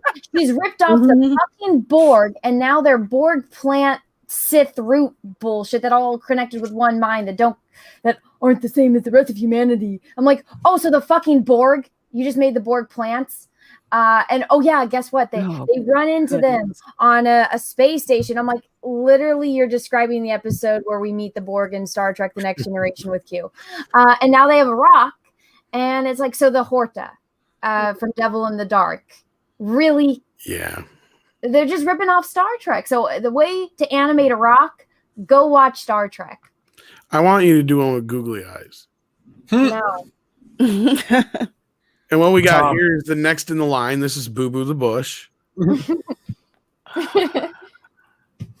AJ Journeyman agrees. Nice Bush. And he's asexual. Because asexual is all the rage now. Used to be pan, but that was like totally 2018. Now, are you saying it's like asexual or asexual, like the Fonz? Because that's a different story. I want to go with that. Yeah, I would love to believe that that's what asexual is going on about. By the way, real quick, Rob, in the chat, check out Jessie's stream tonight. She's got a stand-up comedian, a guy named Max Ziegfeld. He's really funny. So I know you love comedy. I think you'll really get a lot out of the stream. That means you're going to be staying up late. Yeah, well, it looks like this show, we're just kind of in the first act. So. I know, right? And we got another guest coming in as well eventually here. I know. Who is so it? funny. It's Fatal J. Ah. Yeah, well, the thing is, I really, during the campaign, Anna, we're going to be I'm going on streams, you've been on streams and stuff like that, but I also wanted to give opportunities to people that are also putting out books right now, so I thought this would be a good time for people to check out Jay's book. I believe in it. I backed it. So you guys check it out too. But that'll be in a little bit. He's going to finish up the Dark Council. So let's see. Thunder Robots says Snyder cut sucks. It's all dark. And they're taking Superman away from the movie because the OG cut finally gave us Superman the way he was supposed to be. What do you think about that, Anna? Since you're the resident Henry Cavill enthusiast, expert. What was the first part of the question? The Snyder cut. Look, I know. Snyder cut sucks. It's all too dark. They're taking Superman away from the movie because the OG cut finally gave us Superman the way he was supposed to be. I don't know if it's the wording, but it's really throwing me off. So wait, the Snyder cut is the way he's supposed to be? The original cut of Justice League is the way he's supposed to be, and the Snyder cut is going to fuck it up? Is that what the person's saying? Yes. Okay, listen. Linda, listen. You don't watch the movie with the volume on. You turn on some music, you light a bubble bath, light some candles, and you turn it on and you just look at Henry. Okay? If you want the colors, turn up the saturation on your TV, laptop, or phone. Anna, I have a question for you. When you watched Batman versus Superman, how did you feel when Lois Lane was in the bathtub just hanging out, and then Henry Cavill's like, hey, and then gets in the bathtub with her? Are you like, do you hate I didn't even know Lois was in that scene, but I really appreciated the bathtub. If there's one thing that Zack Snyder knows how to do, it's how to get the male anatomy in its purest form for my entertainment. Like 300, Superman, hello. I really appreciated like when he's got the beard and he's running in the rain and his shirt's all clinging to him. Like that is a great scene. I could not tell you what movie that was in, but it was great. Just laughing at the chat right now. I know. Also, everyone, they're doing like a charity stream with Zack Snyder. Please spam the chat to ask them questions about Henry for me. This man has Henry Cavill's phone number. I'm just saying. Yeah. What we have to do is we have to keep growing our awareness, Anna, so then we could just be like, yo, Zach, let me get Henry's number real quick for a friend, and then boom. I'm telling you guys, just spam the chat with questions about Henry. Just Cecil keeps reminding you that you know people who know people, but you just... I know, but I feel like that's too weird. If Zack Snyder just hears about me because everyone is spamming the chat with, Anna, that Star Wars girl asked this or wants to know about this about Henry. Oh, Henry should see like Anna, that Star Wars girl. She's his biggest like simp or #1 fan. And then Zack Snyder says to Henry, oh, hey, Henry, have you heard of Anna, that Star Wars girl? And then Henry is the one that finds me then it's I not love how she plays this all out in her mind. It's just amazing. No, I mean, this is not creepy as compared to me. No, this is not creepy. She gets so Information and defensive too. saying, I think it's "Hey." adorable, but you don't have to get so defensive. Well, no, it's. I think it's better that way if he finds me as compared to me randomly dropping into his DMs, being like, "Yo, I abused my friendship with all of my friends to get your contact information. Please marry me." Let's be real. Anna is like the most least threatening simp I've ever seen in my life. So That is super simp to you, Tom. I'm sorry. I'm super straight, so you're a super simp. I got you. There we go. Well, Riggs and Murtaugh says we need to get a charity stream where we can have girls go gaga over Henry Cavill. I would love to just be. I would just love to watch the stream where it's Henry Cavill and Anna, and she's interviewing him. That would be the most. That'd be very interesting. I'd like to see that. It would turn into phone sex real quick, I bet. I don't think Anna can get a question out. She'd just be like, "Oh my god, so wait, I would just die. I would just start talking the way I am now and laughing, and I don't know. I'd probably just faint. You're like, would you take your shirt off? But you know what creeped me out the other day? So he posted the picture of him on his mom's lap, and I had to do 10 double takes because I'm like, that looks like me and my mother. And I was like, when on earth did because at first, you're scrolling through your feed on Instagram and sometimes you don't look at the person who posted it. And I was like, what the fuck?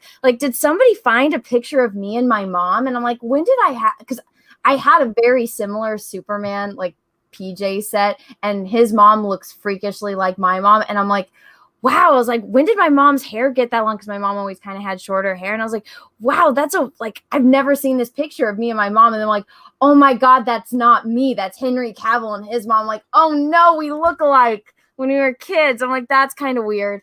You better be careful. That'll just feed Cecil full of more. You guys are related, but just. I know. It It did weird me out for the first couple of seconds until I was just like, oh, it's everything will be great until you find out you're related and you were a sister. Oh my God. You know what, Tom? You are the cartoon equivalent. If we ever made a Cecil movie and we had a Saturday morning cartoon and we needed a voice actor for the Cecil, I presented that idea to Cecil once. I said, "You ever seen Back to the Future, the cartoon?" He's like, "Yes." I'm like, "You know how in the beginning it's got Christopher Lloyd and then at the end it's got Christopher Lloyd?" He's like, "Yeah." I'm like, "But during the show, it's got the guy from Simpsons, Don Castellaneta, doing the voice of Doc Brown for whatever reason." He's like, "Yeah."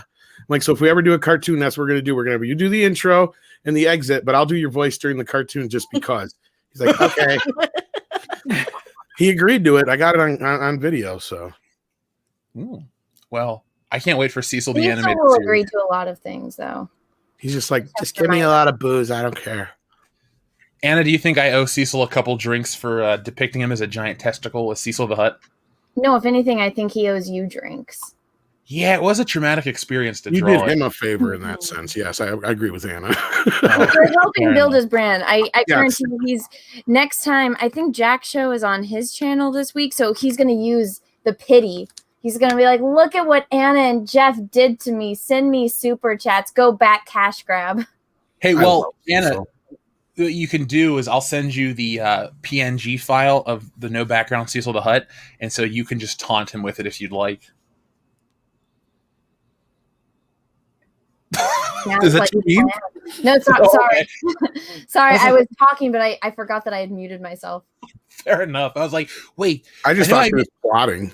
Ooh. So let's get back to the audience before we start talking about Flint or whatever the character's name is. Joseph Yanowitz, thank you very much. He says, "New in Galaxy's Edge, Geode and his family, a box of rocks, $59.99. Free camo outfits so they blend into the area. As Dion says, they love the taste of the steel." Yeah. I get a good joke. I love humorous names and puns and this and that, but when we get to it officially, Star Wars The High Republic, we start out with Leox Gayassy, which we now learn is Leox Jossi, but it's still an anagram of Leo the 10th is gay, which is a weird historical allegory. Then you have this. You have characters like Ram Jamaram. Folks, I would not be We surprised. didn't do the thing. Ram Jam Ram. Oh, yeah, I forgot. It only works when somebody else says it. Sorry. I did. Yeah, you said it now, so here you go. Boom. There you go. But I feel like there's a wall at Lucasfilm with automatopoeia and toilet sounds and all this other dumb shit. And what they do is they throw sticky tack at the wall and it sticks and they put these words together. And that's how you get these characters' names. And now they've run out of stupid names. So they're like, well, we have a woman who's got half of her head shaved and she's got a lightsaber. And we got this guy and that guy. And now we have a rock. Is there a dumber Star Wars character they could possibly make, guys? Nope. They're like, what else can they do? Like how worse can you go than a rock? they have Charlie Browned us. They think we're triggered by it, and like, no, we're laughing at how stupid it is, and we're wondering how you're settling for this. Why are you not more upset? Like, why are you're the people who want to buy this? Why are the people who are actually into the High Republic not demanding better? Because there's nobody. Mecca, where are the people actually demanding the High Republic? Because there's nobody bitching about it but us. One asshole on Twitter, I guess, is their fan base, who probably is an employee's sock puppet account, to be Pretty perfectly much. honest. But I wanted to bring this up because you brought up Leox, and I love this description here. Leox Giassi is the charming rogue pilot of the vessel, who may or may not have a fondness for spice.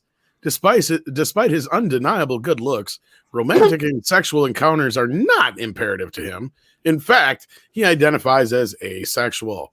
His primary focus is piloting the vessel with his navigator Geode, or the Bind Guild. So basically, this is like if I give you, I'm going to give you this version of Han Solo, like this version of this character description for Han Solo. Han Solo is a space pirate. He likes to sleep with women. He has a Wookiee. What's a Wookiee? That's basically it. That's what they're saying here. Let me give you the Luke's version. He's a farm boy who is sexually ambiguous. He has 2 droids named R2-D2 and C-3PO. But no drug problem, right? No drug problem. Okay. Well, no, that's exactly what the one lady, Claudia Gray, I posted clips of this, but she said, she's like, okay, well, I don't want to do knockoff Han Solo, so let's give 1990s Matthew McConaughey a spaceship and see what happens. This lady is also the Star Trek fan, by the way. Mm-hmm. Yeah, we played that last night on a Toxic Femme, and it was just the disdain in her voice. You know, the best thing about rocks as your co-pilots, you get older, but they stay the same age. Oh, God. All right. Oh, it's not all right, Tom. No. You got some spice. It'd be cooler if you did. Do me a favor, Tom. Could you pull up a picture of Geode for us, please? So this is just Matthew McConaughey addicted to Dune drugs? Yeah. Yes. Oh, the spice is real. The spice must flow.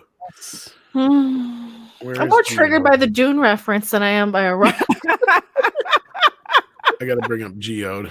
Here we go. Geode, where are you? Geode. How the fuck are gonna navigate? He's a goddamn rock. He's just gonna sit here and do nothing. Remember, they even say in the description, you don't know how to pronounce his name because he doesn't have a mouth to tell you how to say it, or some dumb shit like that. It's like, Dude, it's a rock. This is the actual image. I am a rock. Freaking sits there.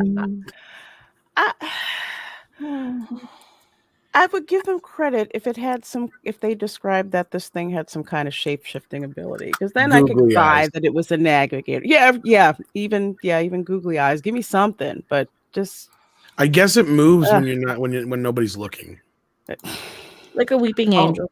My question is, how does it push buttons? It uses the Force. That's not how the Force works. Thank you. Well, couldn't use the Force because he's just like, oh, it was obviously their first time meeting Jedi when they have the Jedi on their ship. Because I don't know if you guys know, there's like an 8-minute clip, video clip of this book. I posted it on Twitter of the section with the rock. But you can actually listen to this, and I swear the narrator gave him one of the gayest like Southern voices ever. On Leox Jossie? Yeah. Like my best friend and I were listening to it, and he's gay, and he's just like, that guy's more of a queen than I am. Well, I might like to have sex, but I might not. So I watched the video. This is an eye roller, and this okay. Last year at this time, Disney/Marvel gave us the new Warriors. I feel like they topped it in stupidity this year. What I'm asking is, what next year could come from a Disney branded property that could top an actual rock that sits there and is a rock? Jeff, don't ask. It's airs. You don't even have to draw it. This rock is my best friend and never leaves my side. No. The next character is gonna be like, and here's your new X-Man. It's the breeze, so you never even have to feel it or see it, and we don't have to bother filming it. We just pan over to. You mean the Force? Yeah. Not even the Force. Just the wind. I was going to say air, so it's glad to know I'm not that far off, Mecca. Well, we're trying to think of what's stupider than a fucking rock. Yeah. Yeah, a freaking rock. It's like the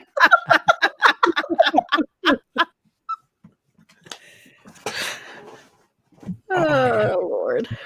I can't. I didn't even know. I can't make fun of it anymore. It's like it is what it is. And the question I have for Disney and Star Wars as a whole, you didn't want the old fans, so you told us to fuck off, and eventually we did. But you want the next generation to get into Star Wars. Put yourself in a kid's headspace. Why do I want to read about fantastical lightsabers and spaceships and a rock? It's not funny. It's like Charlie Brown, I got a rock. These kids are like, they get a rock. They get nothing out of this. They're just kind of left culturally bankrupt. Before I forget, do you know how they came up with the idea for Geode the Rock? Do you know where that idea came from? My garden? Star Trek. No, this author's freaking so-called boyfriend. That we don't know may or may not exist. Yeah. Yeah, she's quoted in Forbes, right? She says, I have to be completely honest here. I can send you the link, Jeff. Geode was not my idea. It was my boyfriend's idea. The minute he said it could just be a rock, I knew that was it. He was just immensely proud of this, and I think he should be. Men get proud of stupid shit. He was probably trolling her. This is what the Bruce Wayne writer did. She just stole what her boyfriend said about Batman. That was trolling her because she knew. No, I'll break it to you. I'll be honest. Men get proud of the dumbest shit in the world. It's like, honey, you don't have to worry. I rinsed off that dish and put it in the sink. Got it. I'm on it.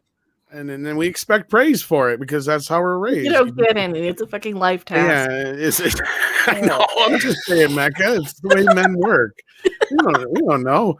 We come up with how about a rock? Yeah. No, I think Anna's actually kind of also on point a little bit because this would have been the Star Trek fan. I don't think this is a coincidence at all. If she does have a boyfriend, then maybe they're both Trekkies. But everything that this woman pitched in the whatchamacallit, the launch party stream, it's Star Trek. I mean, you got what is it? I want to say Drakini, but I know that's not the right word. That's something else. Well, they even worded it appears to be a rock. Right there is kind of a thing. And that's what Star Trek's like. You go to the early Star Treks, a lot of them especially, it's always some being, entity, a rock, or what have you, where a brain and stuff. Trying to destroy the ship or whatever. And then finally Kirk figures out maybe it's not trying to destroy us. Maybe it's just trying to communicate with us. Or something like that. It's always something that doesn't appear to be, right? Like that one, Spock discovered it was trying to. Or Spock or whoever. I can do a better Kirk, okay? Well, I mean, everything that she's pitched is it's a ripoff of a Star Trek character. And we know that she's a Trekkie because she was the one that threw up the Vulcan salute.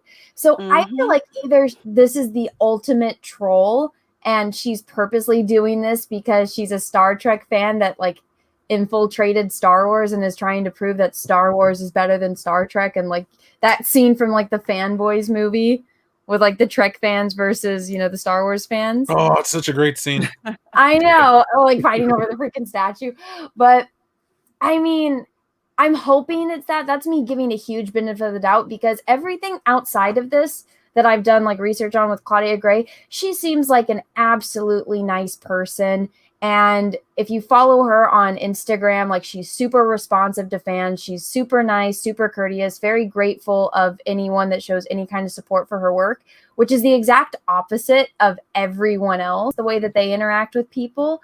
So it kind of hurts my heart a little bit, because I'm like, oh, I kind of like you after doing research on you, but what the fuck are you doing to Star Wars, lady?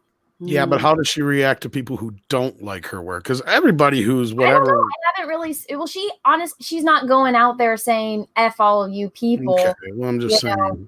Like, I've never seen her do anything that's been, hate related, or, saying, if you don't like my politics, don't buy my book. I've never seen her do anything but say nice things. And even when she's pitching our ideas, even if it's dumb or, a ripoff of something, she's not saying, oh, well, I'm doing this because F white people or F this, If she was, the way that the other authors are pitching their books and like saying, oh yeah, well, I don't want to associate with those type of fans. I've never seen her do any of that. So there hasn't really been any pushback like that.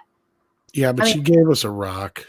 She did. But again, it's like, is it just a troll because she's a Star Trek fan, or is she just kind of ditzy?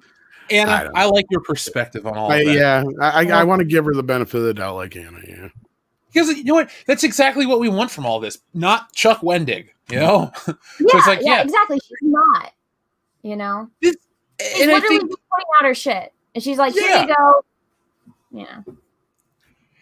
I think it's what we've always wanted, to be able to be like, hey, if you don't like the work, cool, but then it doesn't get to the personal. This is one of those things where we'll just laugh at the absurdity, the stupidity, the amazing fact that an editor approved this. That, this is the greatest achievement of Kathleen Kennedy's Star Wars tenure, because we have officially have a Star Wars character that is shittier than Holdo and Rose Tico. Ooh. It's whatever. Slate, stone, rock, something. Geode. Damn it, Ben Parker. He says, don't take Geode for granted. It's not nice. Womp.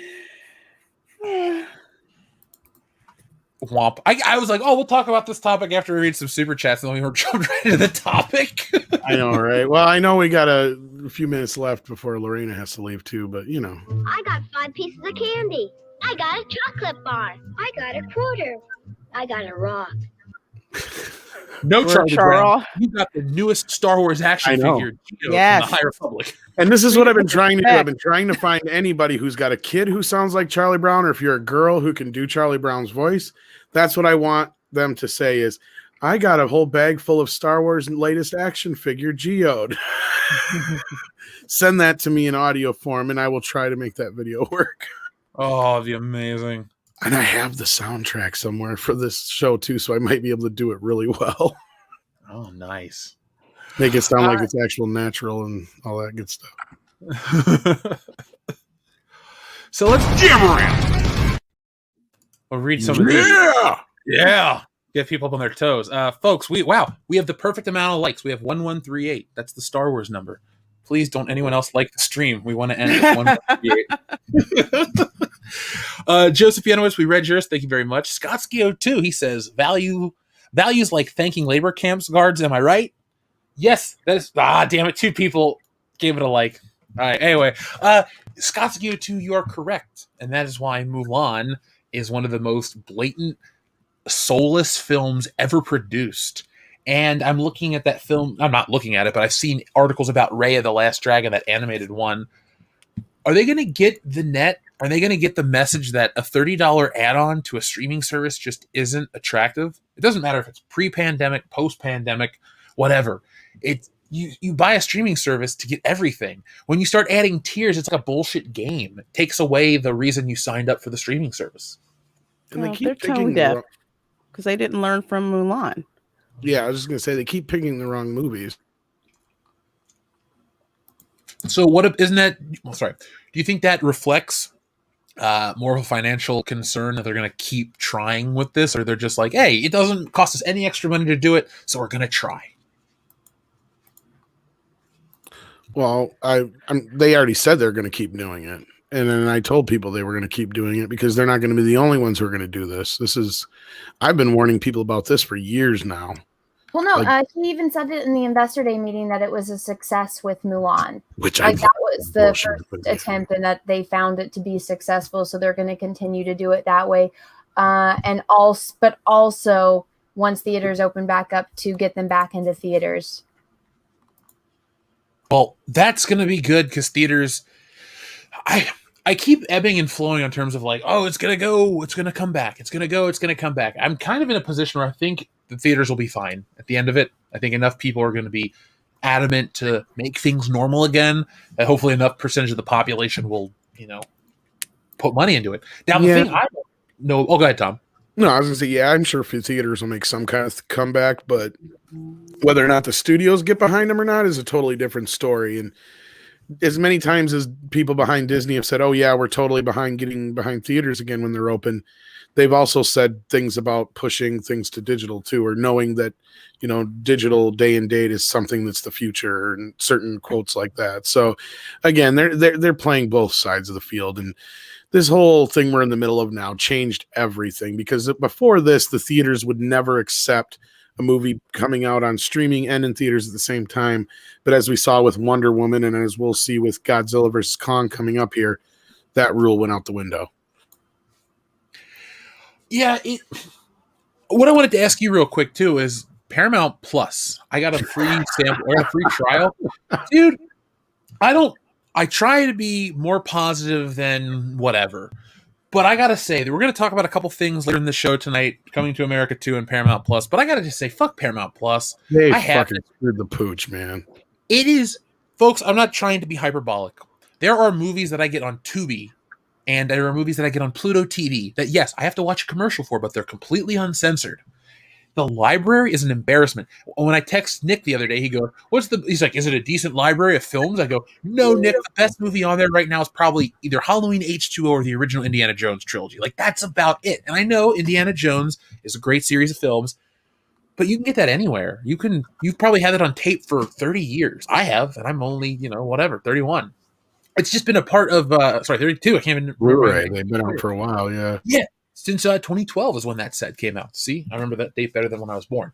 But my point is, dude, the shows aren't even all there. You go to the Nickelodeon tab, I'm like, all right, my childhood, I'm ready to sign up. Doug, some of them, cool, no Salute Your Shorts, no this, no that. I understand, shit'll be released later, licensing, this, that, and the other.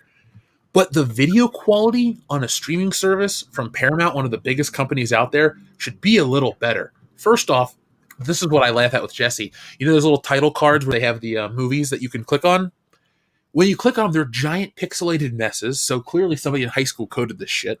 And then you go to watch the shows, they look worse than VHS. We tried to watch an episode of Doug, I couldn't even read the fucking text, the created by Jim Jenkins part. It was so blurry. And I just was like, why is this how is this so bad? And I would believe that a lot of these major streaming services, including Disney Plus, were really put together hastily, quicker than we realize. I understand the licensing and stuff have to work out, but there's no way some of these things were as, planned out. There's a lot of people just run into this idea. Yeah, well, a big problem also is that Netflix owns like the structure of how the setup is, so they have to either come up with their own or pay Netflix to use the same kind of app, how they're set up. Yeah, but anyway, I didn't know if Lorena wanted to chime in on this before she had to leave, but yeah.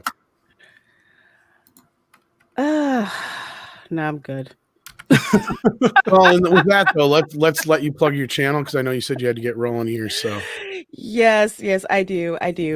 Thanks so much for having me on the channel, Jeff. I'm Lorena Creole, bringing you that spice to sci-fi and pop culture analysis. You can find me on Twitter, you can find me on Instagram, and of course, you can find me on YouTube, where I do live streams, videos, and throw lots of salt and spice on Disney on more than one occasion. Yeah, definitely. But thanks so much. It's so wonderful being on a panel with all of you, Mecca, Anna, Jeff, Tom, and I hope to be back again soon sometime. Take care. Definitely. It was my pleasure to have you, Lorena. Thanks for joining us tonight. We'll see Oh, you you're soon. welcome. Looking Yeah, forward to it's having you on amazing. my channel. Oh yeah, just hit me up. Okay. Thanks. Night, everyone. Have a good one. Right Hi. now, before we introduce our next guest to the panel, we had a giant super chat from our friend Crispy Mofo who says, "I just got my Cara Dune carbonized. She, the writer, not Gina, is lazy and should not be enough reason to fire her. And that should be enough reason to fire her. Excuse me." Mm-hmm. Yeah. You'd think it would be, but Now, Crispy Yeah. Mofo, the Cara Dune carbonized figure is that the 3 3/4 inch one, right? Or no, I guess I didn't realize they carbonized her. I'm used to the one that came on the bigger package that had the little Galactic Republic credit coin, and then there's the original release. So, hey, congratulations, you got your figure. Now, remember, folks, Disney got paid for that. It's weird. Disney got paid for the Gina Carano stuff that got canceled. If it makes I know there's going to be repayment for orders and all that other stuff, but they get to ruin her and still get paid for her at the same time. It's bullshit. Well, and that way maybe like the only place she'd have some kind of legal grounds, but I don't think she'll take it just because she'll probably take the higher road. But she probably could, considering all the money lost in toys, because she, besides Baby Yoda, Cara Dune was the biggest selling toy besides Baby Yoda stuff. So because she was cool. Dude, up until the Gina Carano stuff had gone down, I'd strongly considered picking up the Mandalorian Black Series figures, the Cara Dune, Moff Gideon, Queel, and whoever Carl Weathers plays. One, because it's Carl Weathers, he's the man. But no, that'll never happen because I won't buy it, and I don't want to have it displayed. But they had a lineup of characters that were finally cool. That's all I can say is they were cool. But Crispy Mofo, keep fighting the fight, man. Support whoever you choose. But I like Gina Carano, so I'm glad you support her. Now, ladies and gentlemen, it is time to be joined by a very special guest. He's been on the High Council, I believe, 2 times before, right, Tom? Or just once? I think twice, but this is his first time just by himself. Yeah, so it's exciting. Tonight we're going to be joined by the one, the only Mr. Fatal J. What is up, dude? Take it easy on me. Don't bite too hard, okay? Can't promise anything. Hold up. Yeah? I know you. You sure? I've seen you someplace before. You sure? I'm not sure where. I'm trying to think.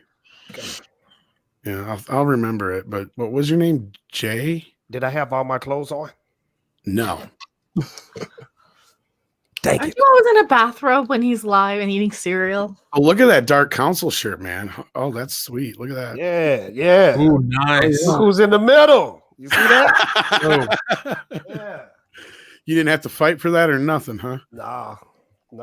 Whoever did the shirt, they put the right person right in the middle and at the top. There you go. So, Fatal J, man, how you doing tonight? I'm doing good. I've already missed a talk where y'all was talking about the slab, right? Yeah. What would you like to say about him? All I had to say is this. They had the audacity to put a crack in the slab. Couldn't it just been an all the way smooth slab of rock?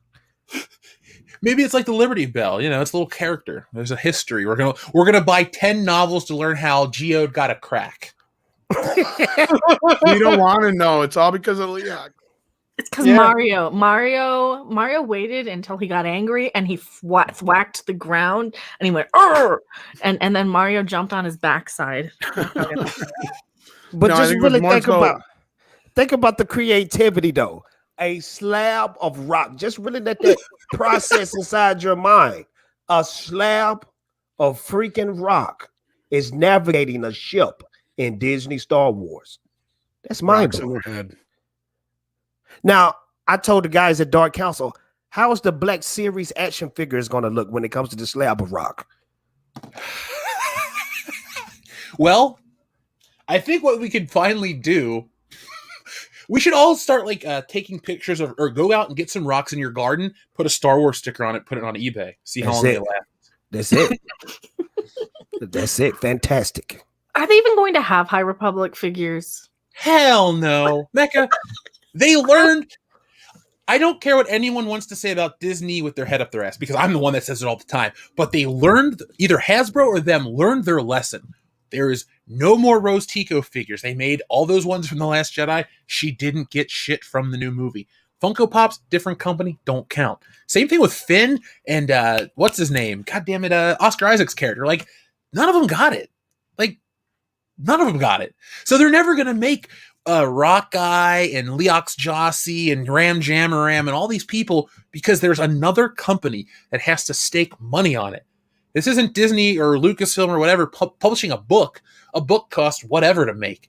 An action figure costs tooling, paint, sculpt, shipping, all this other crap, store fees, stocking, all this other crap that goes into creating and marketing and selling an action figure. And Hasbro knows, just like Gentle Giant, just like everybody out there that has ever licensed a Star Wars property under Disney, there's not demand for this new shit. So no, thankfully these characters will live on paper, on these digital images, and in the hearts of no one. Good. Fuck Good. that shit. I already forgot about the High Council. Or the High Republic thingy. There you go. Where the hell did Jay go? Oh, Jay. I guess Turn him he away. was nervous because, Drunk 3PO is telling everyone to get Fatal J to 2,500 tonight. Back Ninja Blast. I don't know. Where'd he go, man? As soon as Disney he just popped- got him.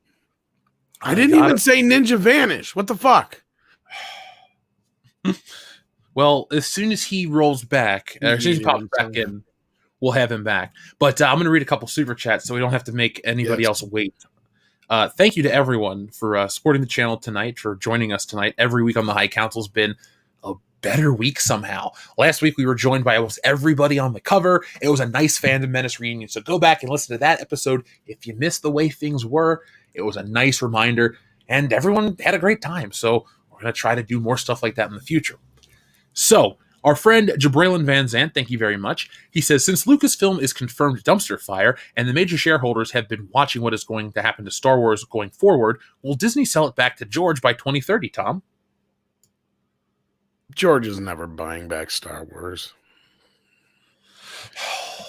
The only thing that would ever come close, and this is like a way out there scenario, and that's if all of a sudden things got so rough with Disney that they ended up getting a hostile takeover by Apple. And for that to happen, they would basically have to get George Lucas on board because he's the single living person who has the most shares in Disney. And then Apple has the most shares as far as a company. And then, so yeah, it'd have to be this thing between them, and that'd be the only way he'd ever gain any kind of control back. And that's the other thing, is he knew it was getting to the point where he just wanted to retire. Like, that was another aspect of the thing when Anna was talking about before, that was just a simple aspect of, he's getting old, he's got kids, he wants to spend time with his family, and he doesn't want to be able to, have to worry about Lucasfilm all the time. Welcome back, Jay.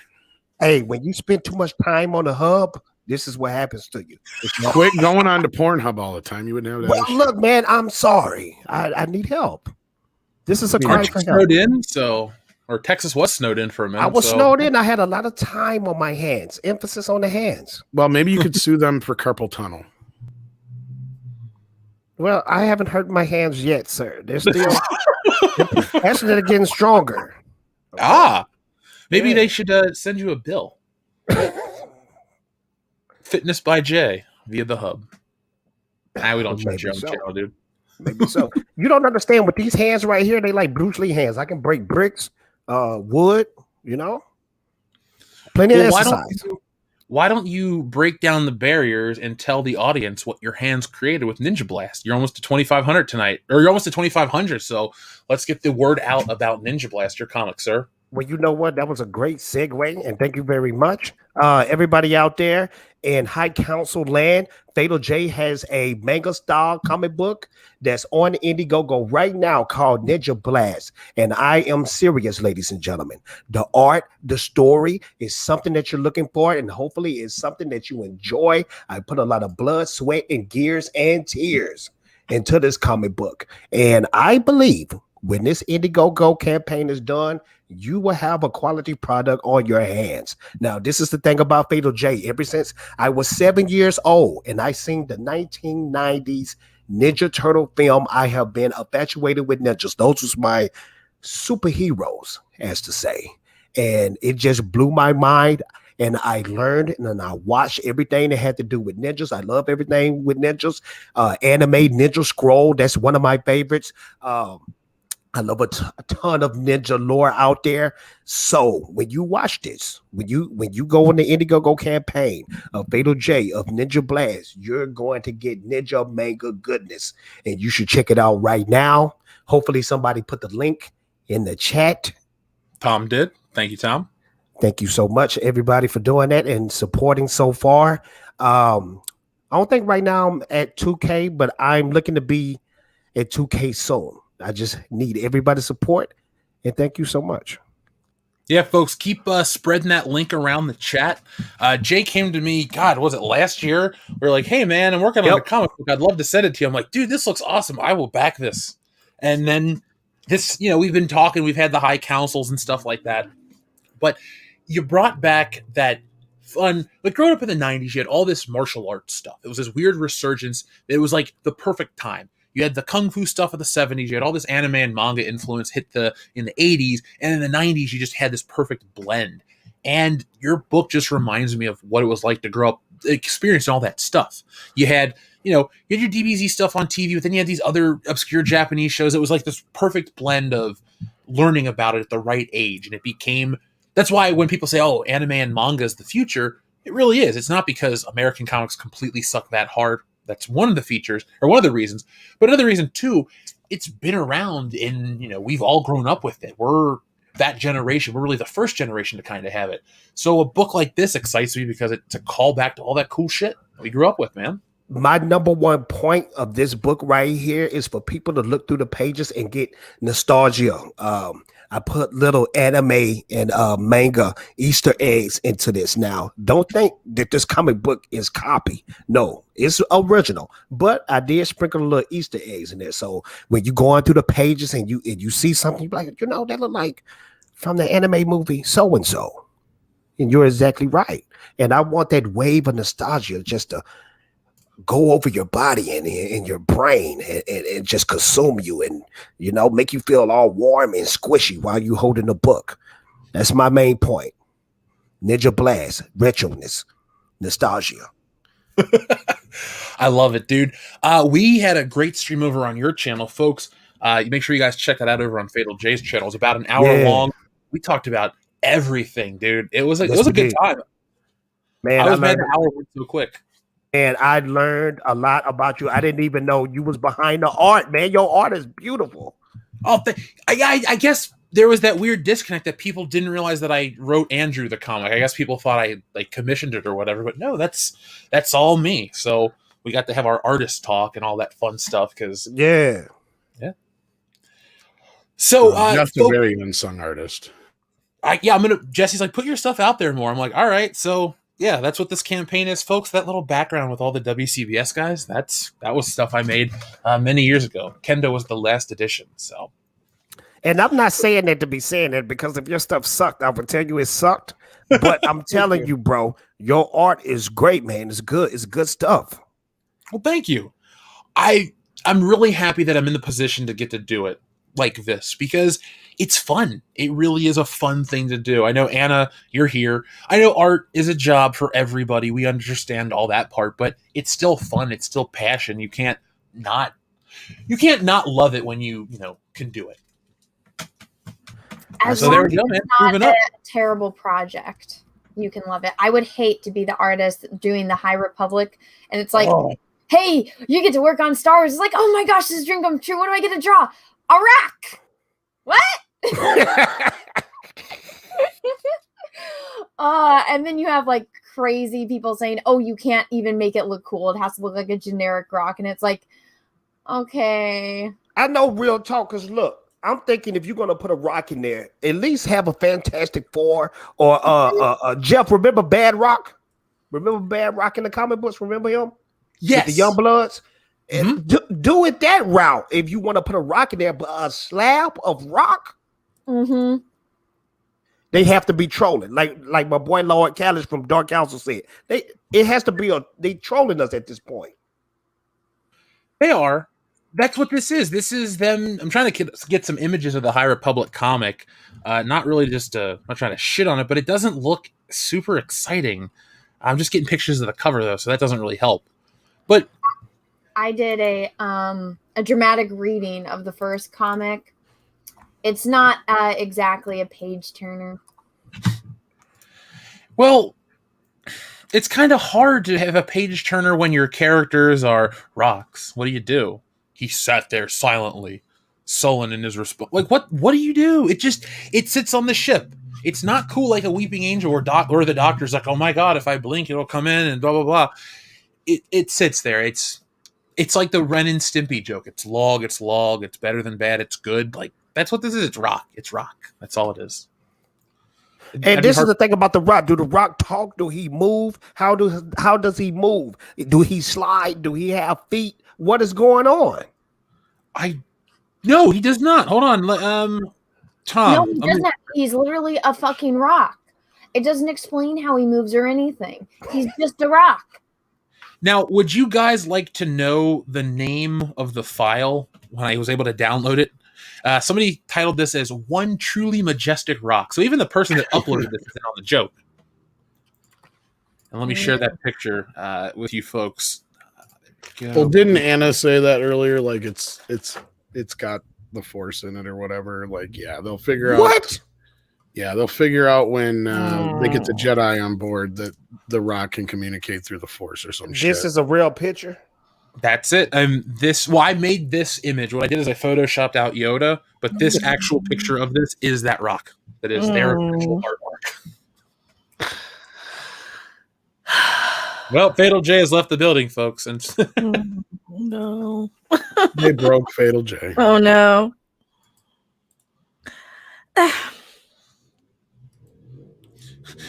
I don't know if the Rock can deliver the rock bottom, but if he could, then I would change my tune entirely. So, Jay, what do you think about the direction? Did you hear about the Star Wars investor call? This, I guess it was yesterday, right? It was the Disney investor call? I heard about it. More years of Kathleen Kennedy, dude. I think if he's involved, they're in some serious trouble. They're in some serious trouble. It's a lot going on at Lucasfilm. They don't know what to do. But this is the thing about rich people. Everybody talking about Kathleen Kennedy. She's going to get fired this time. Rich people don't operate like that. I think they're just going to give her a promotion. And like my brother Drunk was talking about, he said he think Kathleen Kennedy won't move until she does an Indiana Jones movie, which is her roots. And then she'll get promoted to do something else instead of doing Lucasfilm. Those are my thoughts, though. Sorry, I'm just reading the chat. It's blowing my mind. You guys are on fire tonight, folks. Bring that every week. Thank you. We read it. Trust me, we read it. Okay, Wild Katarn says there's a theory that Geode will be filled with kyber crystals and be a powerful force-sensitive Jedi. That or an unevolved form will change, like a friggin' Pokemon. Jay, in honor of Ninja Blast and inspiration from Pokemon, what would if Geode popped open and a Pokemon-style creature popped out, or evolved into some other rock-like creature, like a Geode or Geodude? What is it, Golem? Golem, and then and there's one more form, right? Onyx? No, Onyx is something I don't remember. It's been forever. I mean, at least that would be something original, but it's just like it's going to be a slab of rock. Even the Wop had a face. Yeah. And arms. This reminds me, you know who has more character than this? Do you guys remember that episode of Doctor Who with the Absorbalov, and the guy loses his girlfriend, and the doctor's able to save her essence in that garden stone, and he like carries her face around everywhere? That's more interesting than this. This feels like a joke from, what is it, Hardware Wars? You had ham salad and yeah, this feels right in there. It's like if there's a parody of wrestling, and you're like, also starring The Rock, and then this image pops up, and you go, ha ha ha, that's funny, by like 1978 standards. God damn it, I hate this. I can't even get mad anymore.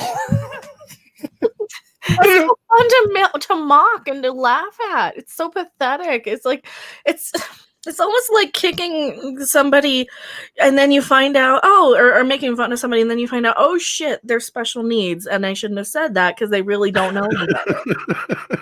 Kavita, Cavitano, Cavalry Trooper Che, you win the night. Geode is the cornerstone of the High Republic. But how much different is Geode than the armless mechanic that I'm sharing down here, Jeff? Hold on one second. Rise of Skywalker. Like, I mean, They how don't you have this arms. character? At least this one has like tentacle pointy ear things and a face. At least he has a face. The penis monster. Yeah, but How how much of a step behind this is Geode, really? I mean, creativity is dead at Lucasfilm, and it's not. Even R2 is back there, just like, what the fuck is He's this? hiding. That's hiding. Tom. That's why he's not in the Force Awakens. He's like, fuck this, I'm out. He's the fuck only this real shit, I'm Star Wars out. character. He's just like, I can't even get behind this shit. Poor R2. You're scaring R2. Put it away. You're our children present. He's like standing back there. Who's this fucking hipster here? I just don't get it. Well, none of those people on set looked at this and said, hey guys, isn't this kind of fucking stupid? No one said that. I'm like, No, nobody said that. No, what and is then wrong with these people? R2 he's just like, this guy is not a lumberjack and it's not okay. JJ's looking. Okay, so JJ's looking at it. So that's what a penis looks like. Well, yeah. I like that they made its eyes kind of look like boobs, so it's like a penis and boobs.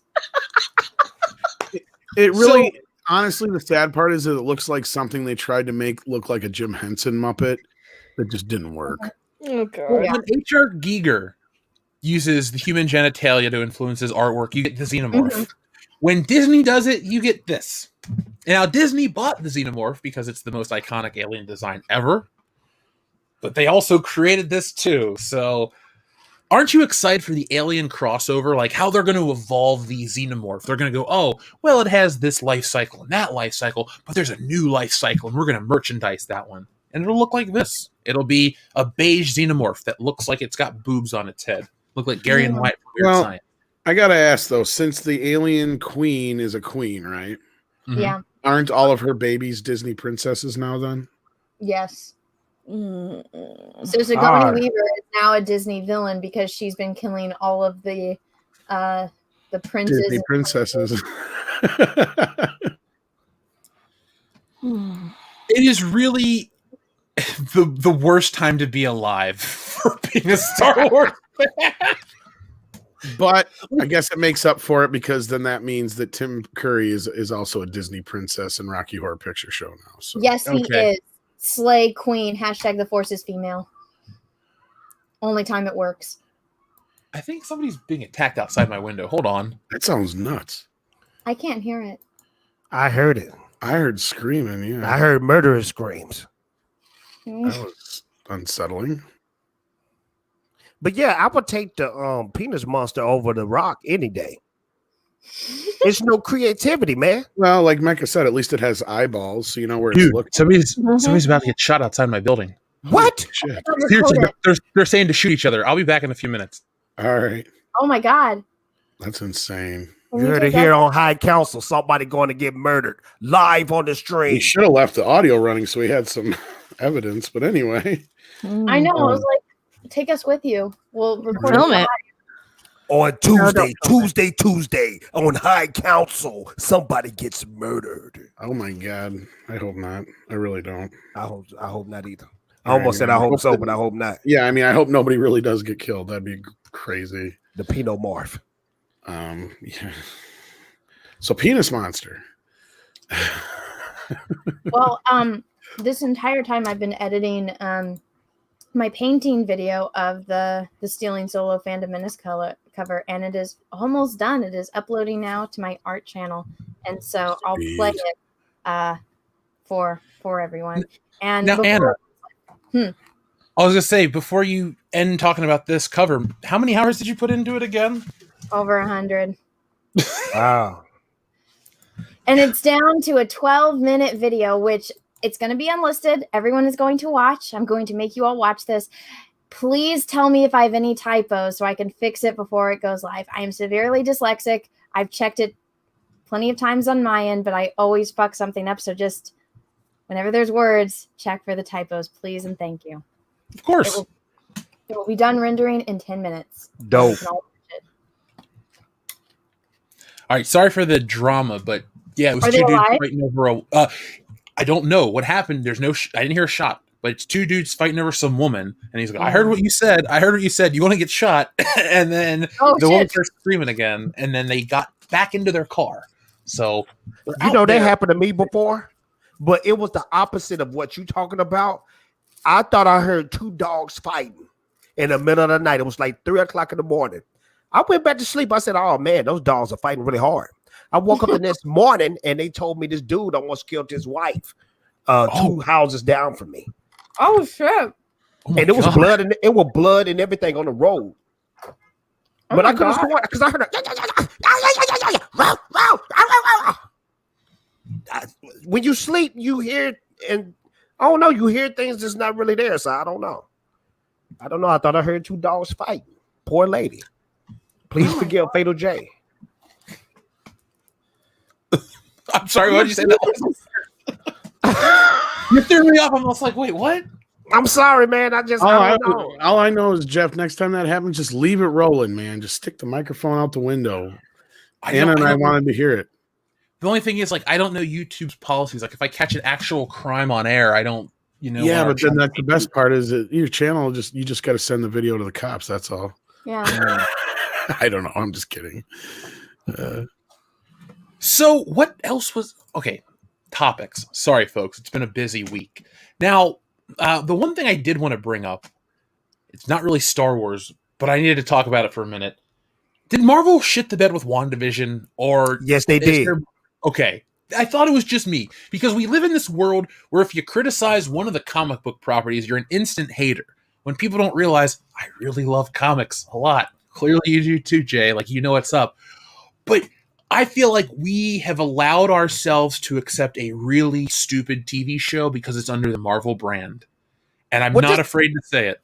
But this is the thing. The show would have been dope if they wouldn't have hyped it up like, you're getting a Luke Skywalker moment. Yes.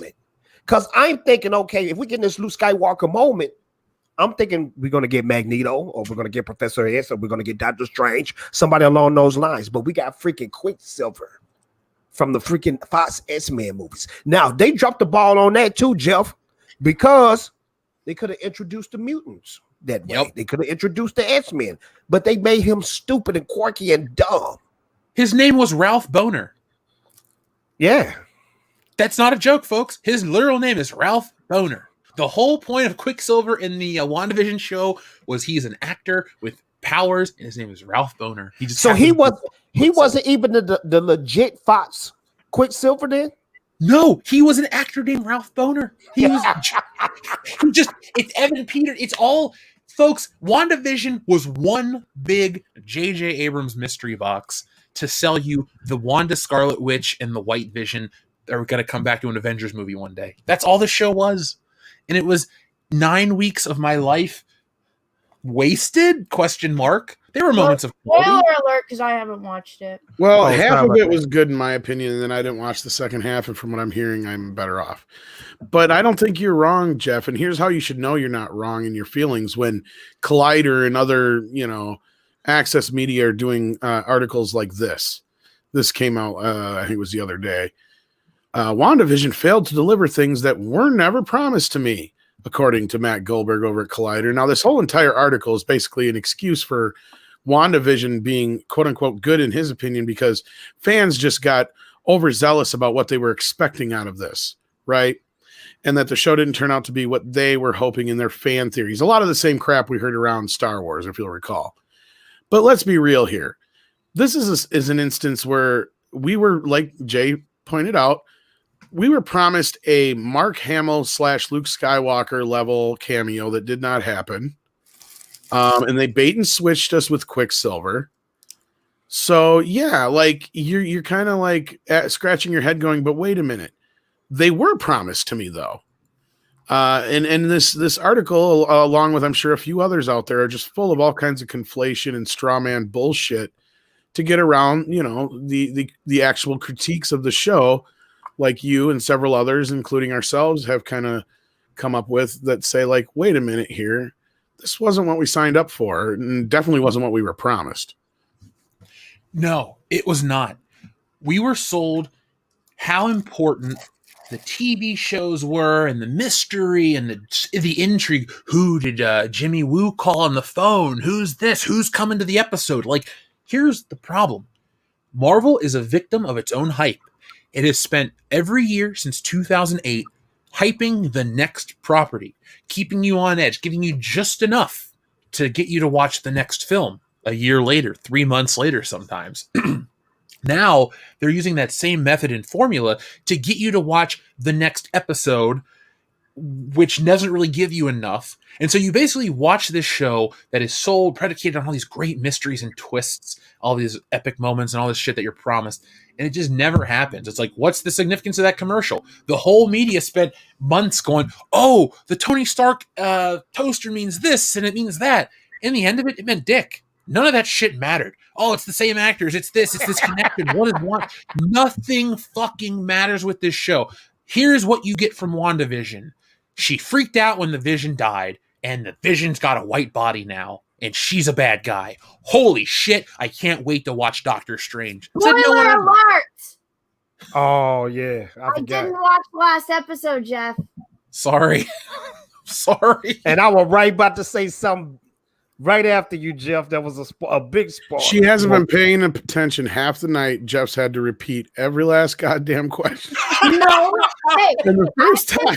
no, I have been paying attention. The questions are phrased weird. If you I'm notice, just picking on you, Anna. how dare you? 'Cause I love you. That's why. That's how I dare. And if I didn't pick on you, you'd know something was wrong. That's true. Yeah, because he pick on me every single time Oh, he fuck, sees I'm me. harsh Matter on of fact, that. every single second. I'm surprised I haven't gotten Watch this, Anna. Watch this. mean with him. Tom, talk in your Fatal J voice right now. Watch this, Anna. Hold up. And my voice is shit right now, so I can't really do it. Can you do my voice? No. Aw. Can you do my voice? I don't want to do your voice. Yeah.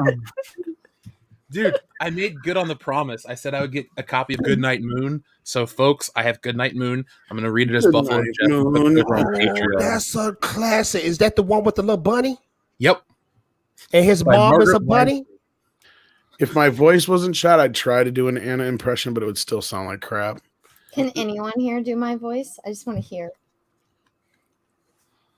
I don't think so. How much you gonna pay? No. I can't even do my voice.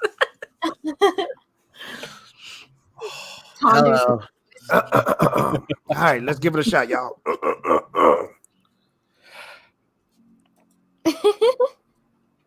That was great. That was it. That was it. That was perfect. It sounded just like me. Hello. Can I share something real fast? Yes. Jeff. Okay, so this is kind of a crazy story. It has absolutely nothing to do with anything we've talked about this entire night. But Peaches' birthday is St. Patrick's Day, kind of like how my birthday is Halloween. So I've been trying to decorate the house like super St. Patrick's Day. Mhm. And I like Batman. So I found this chick in Russia that crochets animals, and she had a St. Patrick's Day baby bat, and it just came in. Perfect.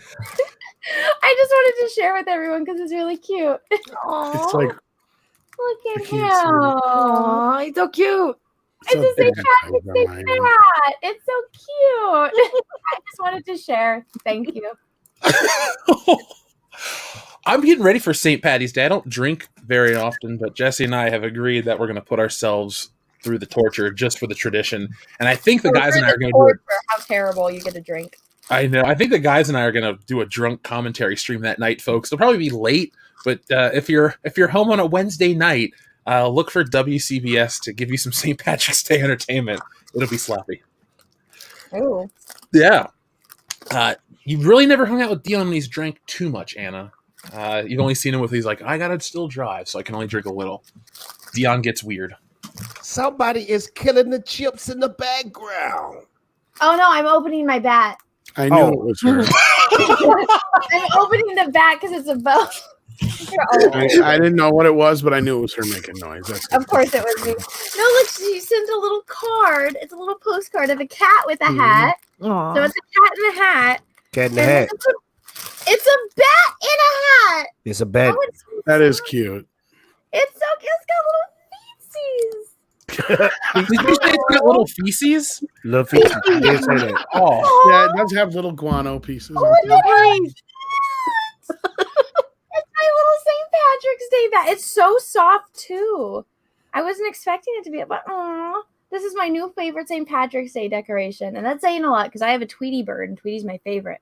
It also matches my nails. Okay, I've had too much caffeine, so now I'm just not going to stop talking. But I love my little bat. Well, finally, it actually undigitized just as she goes off screen for me.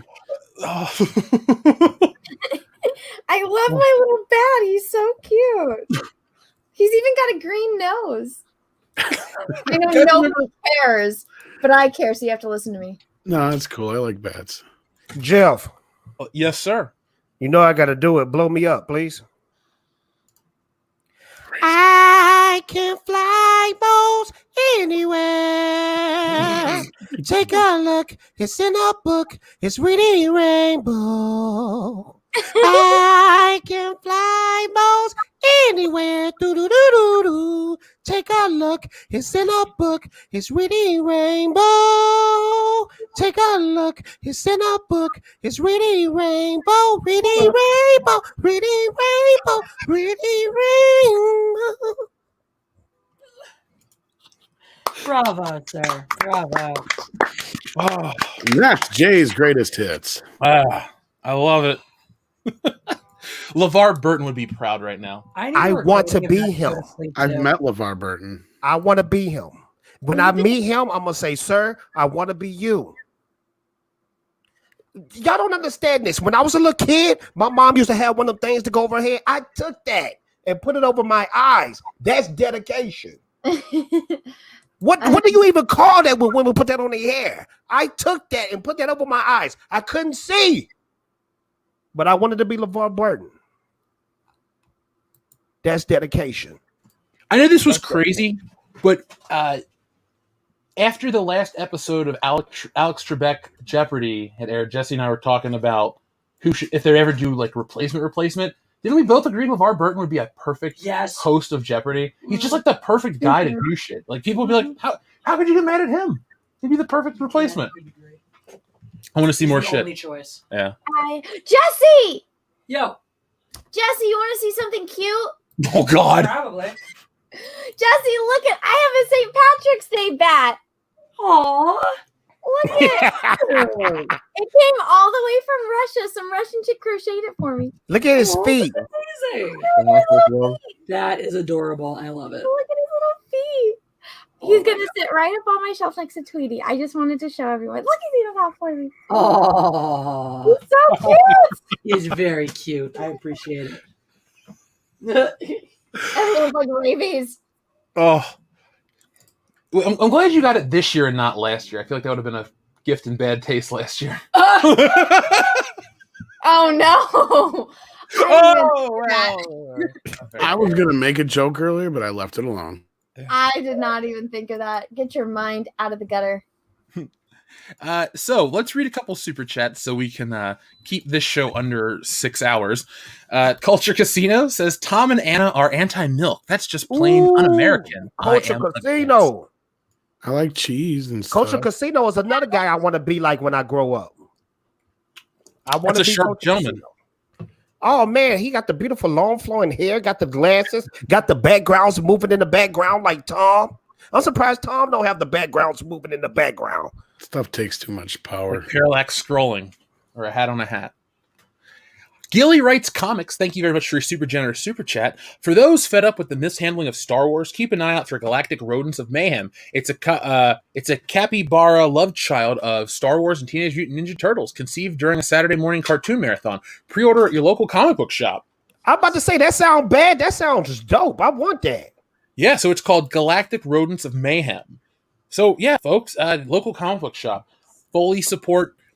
I fully say or fully advocate for you supporting your local comic book shops. Remember, no matter what garbage Marvel and DC puts out, your local comic book shop does not have the input or the power to dictate what comic books are made. So if you like comics and you still want to make them, if you want them to stay alive, go to your local comic shops, pick up something to just let them know, like, hey, I'm into this medium. Because it sounds crazy, but little things like that will keep those stores in business. They run at very slim margins as it is.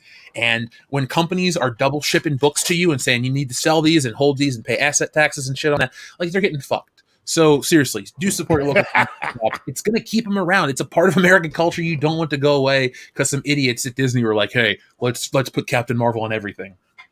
Now, Jeff, we was talking about you on Dark Council. And every time we talk about you, I promise you it's the greatest things ever. We was talking about how High Republic being a bestseller, but you were saying bestseller means dong when it comes to Disney. Am I right or wrong?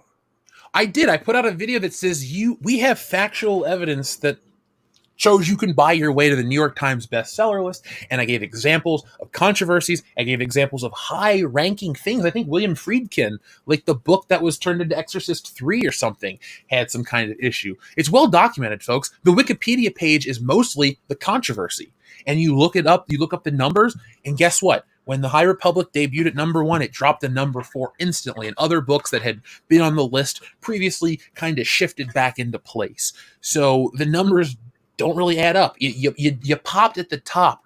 Awesome, cool. Not saying you're bullshit, but remember, historically, you can buy yourself there. Also, I mean, if a lot of that being on the top there was probably based on pre-orders, people got excited for it, got the book. No one's talking about it. No one wants it.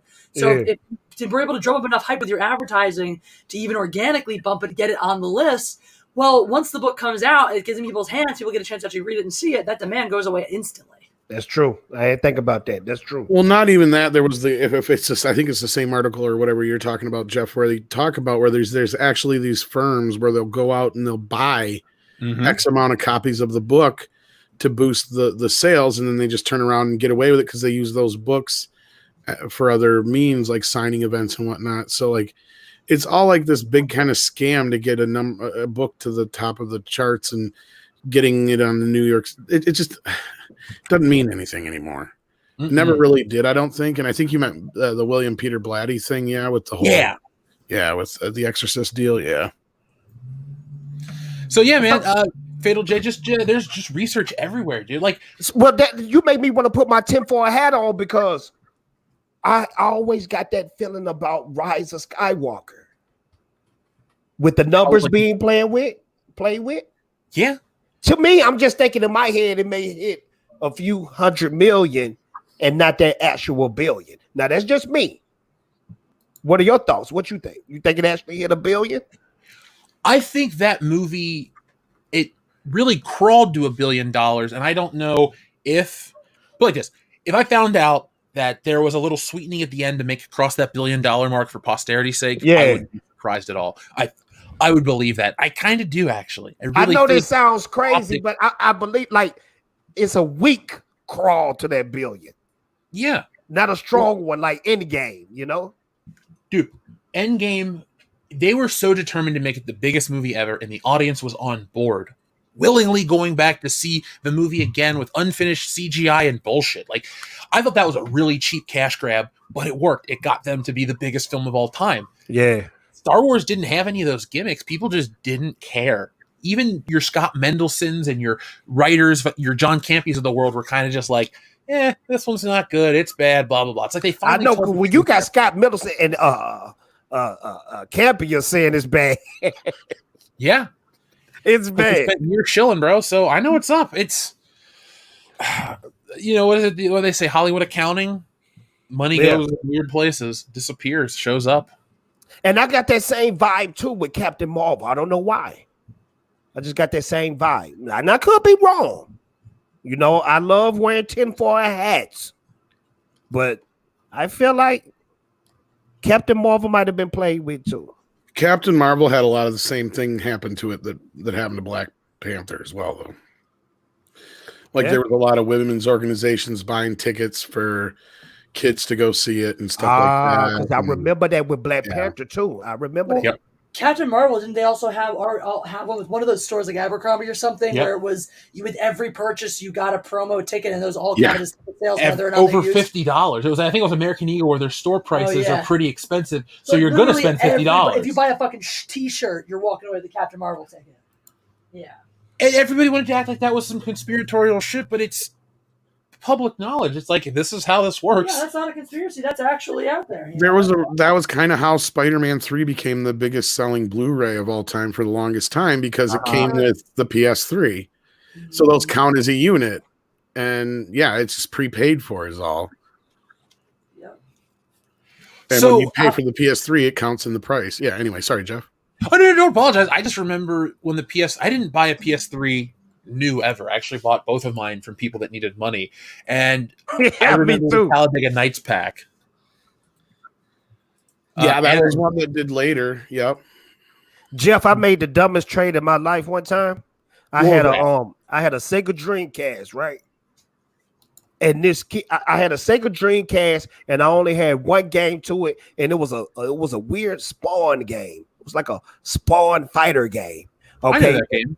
You remember that game? Mm-hmm. Okay, and the kid had a Super Nintendo, and he had like 20 games to it. And he said, "Hey man," he said, "I got all these games in the Super Nintendo, and you only got one game. You want to trade systems?" And guess what Fatal J did? Oh no!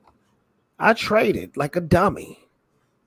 I traded a brand new system for an antique system with 20 games. And people was laughing at me so bad. They said, "You're a complete idiot. You're dumb." Now, I want to ask Jeff, and I want to ask the people in the chat, was that a dumb trade? Now, And be real with me. Be real with you me. want- Don't hold back. Don't be nice. Okay, fine. I can give you two answers, though.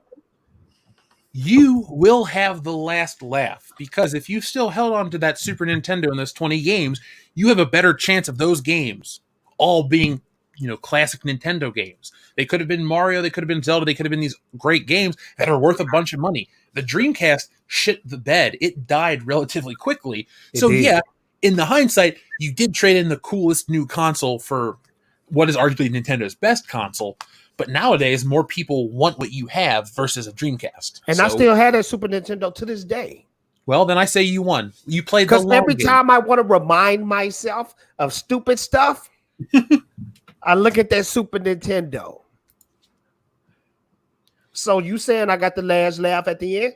That this I is think worth so. something? You said you still have all the games in the system. I still have all the games. They still work freshly. They still work like they're brand new. There you go. It's probably worth more in the end. I got freaking Shaq Fu, man. Shaq Fu. All right, you're hurting your case. Stop.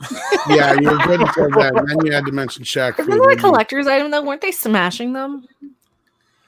I don't The Shaq Fu games? I thought they were. And everybody was talking about Black Superman this and Black Superman that, and Henry Cavill is gone. Did you forget? Did you? Huh? Henry. But did you guys? But Anna, you're safe. Watch this, because it's already been a Black Superman. Shaq, baby, still the top 3 DC movie of all time. Boom. Top 3. That's the lowest bar if that was accurate. It's like, okay, what's above it? Jonah Hex, and then what else? I forgot about that movie. So did everyone else. I bought that movie for a penny on DVD. I paid more in shipping than I did to own the movie. I knew someone right when I went to the VHS rental store, local rental store, and they had Steel for $1. For $1. You can rent it for $1. Shaq, up there in the conversation for one of these great basketball players. I don't really follow the sport, so I don't know where you'd rank him. But I'll tell you this. In terms of acting, he is nowhere near. He's not on a list. He's above Neil Breen, but he's under Greg Sestero. He's Shaq in everything he does. Oh, yeah, he's pretty bad. Yeah. I mean, to really watch that movie, you would have to get just completely drunk off of anything you can find. Just keep drinking while you're watching the movie, and don't stop drinking. I'm talking about every time Shaq talk, you drink, and even when he's not talking, you drink. Okay, and maybe the movie will get better. So, Jay, the question stands. If Shaq is wearing the steel armor, why does it bend like rubber? I'm trying to figure out why he has parts where it's thin, like it look like foil in between the areas that can't reach him because he's too tall. I just wonder why this movie exists. And how was he still without the Superman symbol on his chest? Was it at a DC movie? It was. I mean, that's what I'm talking. Now look at his neck part. That's foil. Why the freak they put foil there? He's supposed to have steel all over. It's like the old Iron Man armor, folks. When Tony Stark would like put it on, he would put on the boots and then like cinch up these like metallic stockings that would like magnetically seal onto the codpiece area.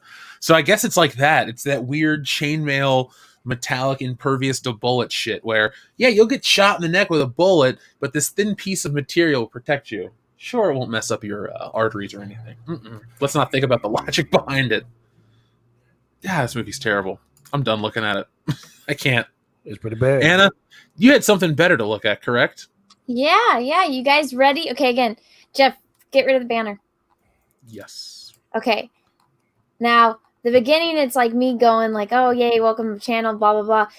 Let me know if there's any typos. And then at the end, let me know if there's any typos. You got the audio muted, by the way. I do that purposely because we can talk while it's playing and whatnot because it's just like me painting because it's just like ambient music. But so I just figured to have this on. But here you go. So I know there's no typos there. Is there a typo there? I don't think so, no. I can't read. I didn't want to tell anybody, but well, I got to be brutally honest with everybody. No, everything looked good, Anna. Okay, cool. Tom, I was about to say thank you for backing my book, even though you can't read. Oh, and I want to thank everybody so far for backing my book. I have jumped. Thank y'all guys so much. I really appreciate you. You're making me feel all warm and squishy. And subscribe to Fatal J's channel too. It's a lot of fun. That's what we need in the world. Just fun. Subscribe to Fatal J and make sure to be careful when you watch my channel because I'm going to start doing Pee Wee Herman content. Oh, finally. Somebody's going to cover it. Yeah, I can't do Pee Wee's voice right now. Damn it. I won't attempt to do a Pee Wee And see, this is the thing right here. Anna is tricking y'all. She acting like she sped up this video. This is how she really works. That's what I was just about to say. What do you mean this took you 100 True hours? story. This is how fast she walks. Right? Yes. She's like a hummingbird. Cecil. Spending way too much time on Cecil's boobs. Yeah. Well, I mean, he took about that much time to grow. They're so special. pretty accurate. Can't help it. The money I paid for him, she better spend some time on him. Man. So, folks, we're going to let this run, but I wanted to drop the link to where you can pick this up. This is a collaboration between Anna and myself, and when you back this project, it doesn't just support or help me, it helps Anna as well.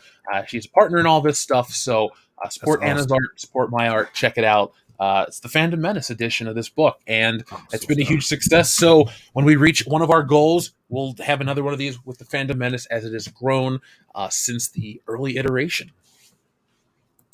So let's see. We had some super chats and some other stuff that we have to address on tonight's show. Now, Dixon Cider, thank you very much. He says they've canceled everything from Mr. Potato Head to Pepe Le Pew. Are they going to ban milk now because it's too white? Party boob! Hey, no, he's right though, because when it comes to the Looney Tunes, you know what's the character say? Abadee, that's all, folks. They took away his stutter. Yeah, they did. Porky Pig. And then what's the other one say? Sabotage. Daffy Duck. They took Daffy's lisp. I'm like, that's what made the Looney Tunes. I know. And it's like, you do realize you just took away a little kid that has a lisp can look at Porky Pig and be like, oh, I'm not weird. Porky Pig has a lisp too, or has a stutter too, and Daffy has a lisp. And Daffy, oh yeah, Sylvester has a lisp too. Sylvester. Yeah, Sylvester got a list. And then next you gonna tell me they gonna take away Elmer Fudd and Yosemite Sam's guns. They already did. Yeah. He has like a scythe now, right? Is that how you say it? My white male wage was too much to have a gun. They took his rifle. I can't shoot the wabbit. Yeah, he has like a Grim Reaper scythe. That's not even the Looney Tunes then. I know. Now, I do got to admit though.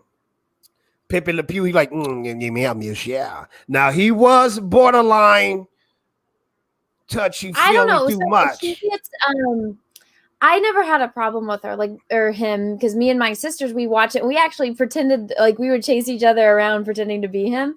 But so she gets perfume poured on her that is like love aroma and the paint that makes her look like a skunk. And so he smells that and he goes after her. And that's the first introduction of it. And then guess what? The same thing happens with him where the love aroma potion gets spilled on him. And then she goes crazy and tries to like get all over him and he's not into it. So it goes both ways, but it's like the people that are going crazy over that. It's like, well, you probably never have seen too many Looney Tunes because he's not like that all the time. It's only when the love potion gets poured on her. Well, I want to know this too. Is like I know they didn't take Speedy Gonzalez though. Did they take him? They've been trying to cancel Speedy since the 80s. Come on, man. I love the up-dee-ba-dee-ba-dee, but that's all, folks. You got to have that when you end the show. Up-dee-ba-dee-ba-dee. Come on. Nothing is sacred anymore. No, they even went after Dr. Seuss, man. Yep. Dr. Seuss is racist. Hey, I looked up that book. If you have that book, it's worth $300 now. There's one that's worth $800, but you can't sell it on eBay because they banned it. Jeff, blow me up. Let me tell you what I did. Oh, never mind. And the video showing. But check this out. I went to the public library and rented that book. And guess what? I'm not going to give it back. Well, they'll fine you for it. Hey, it doesn't matter because when you look at my library card, I already have charges from 1995. I'm already out of there. I'm supposed to have been going to jail by now. No, but seriously though, what happens when you keep a book that long? Do you get in trouble?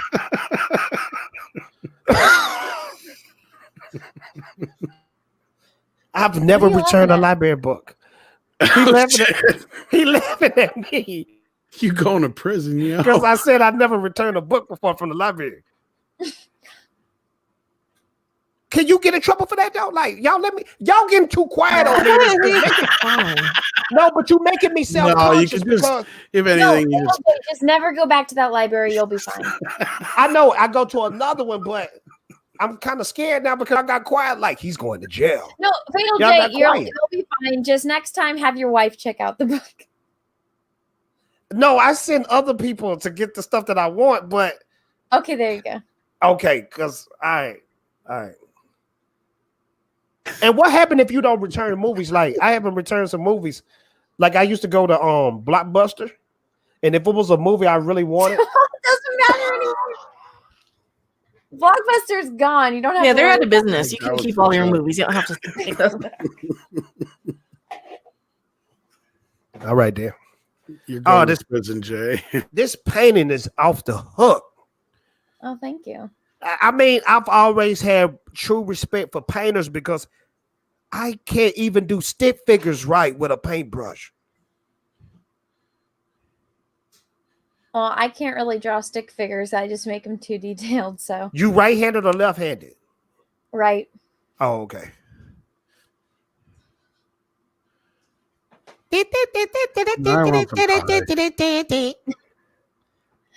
Yeah, you see me go over like parts so many times in this, but I never noticed. No. Never noticed. I repaint Jeremy's face like 20 times because it wasn't right. What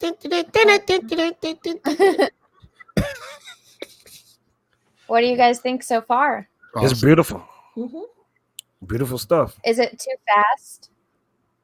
No, it's not too bad. I felt like it was too fast,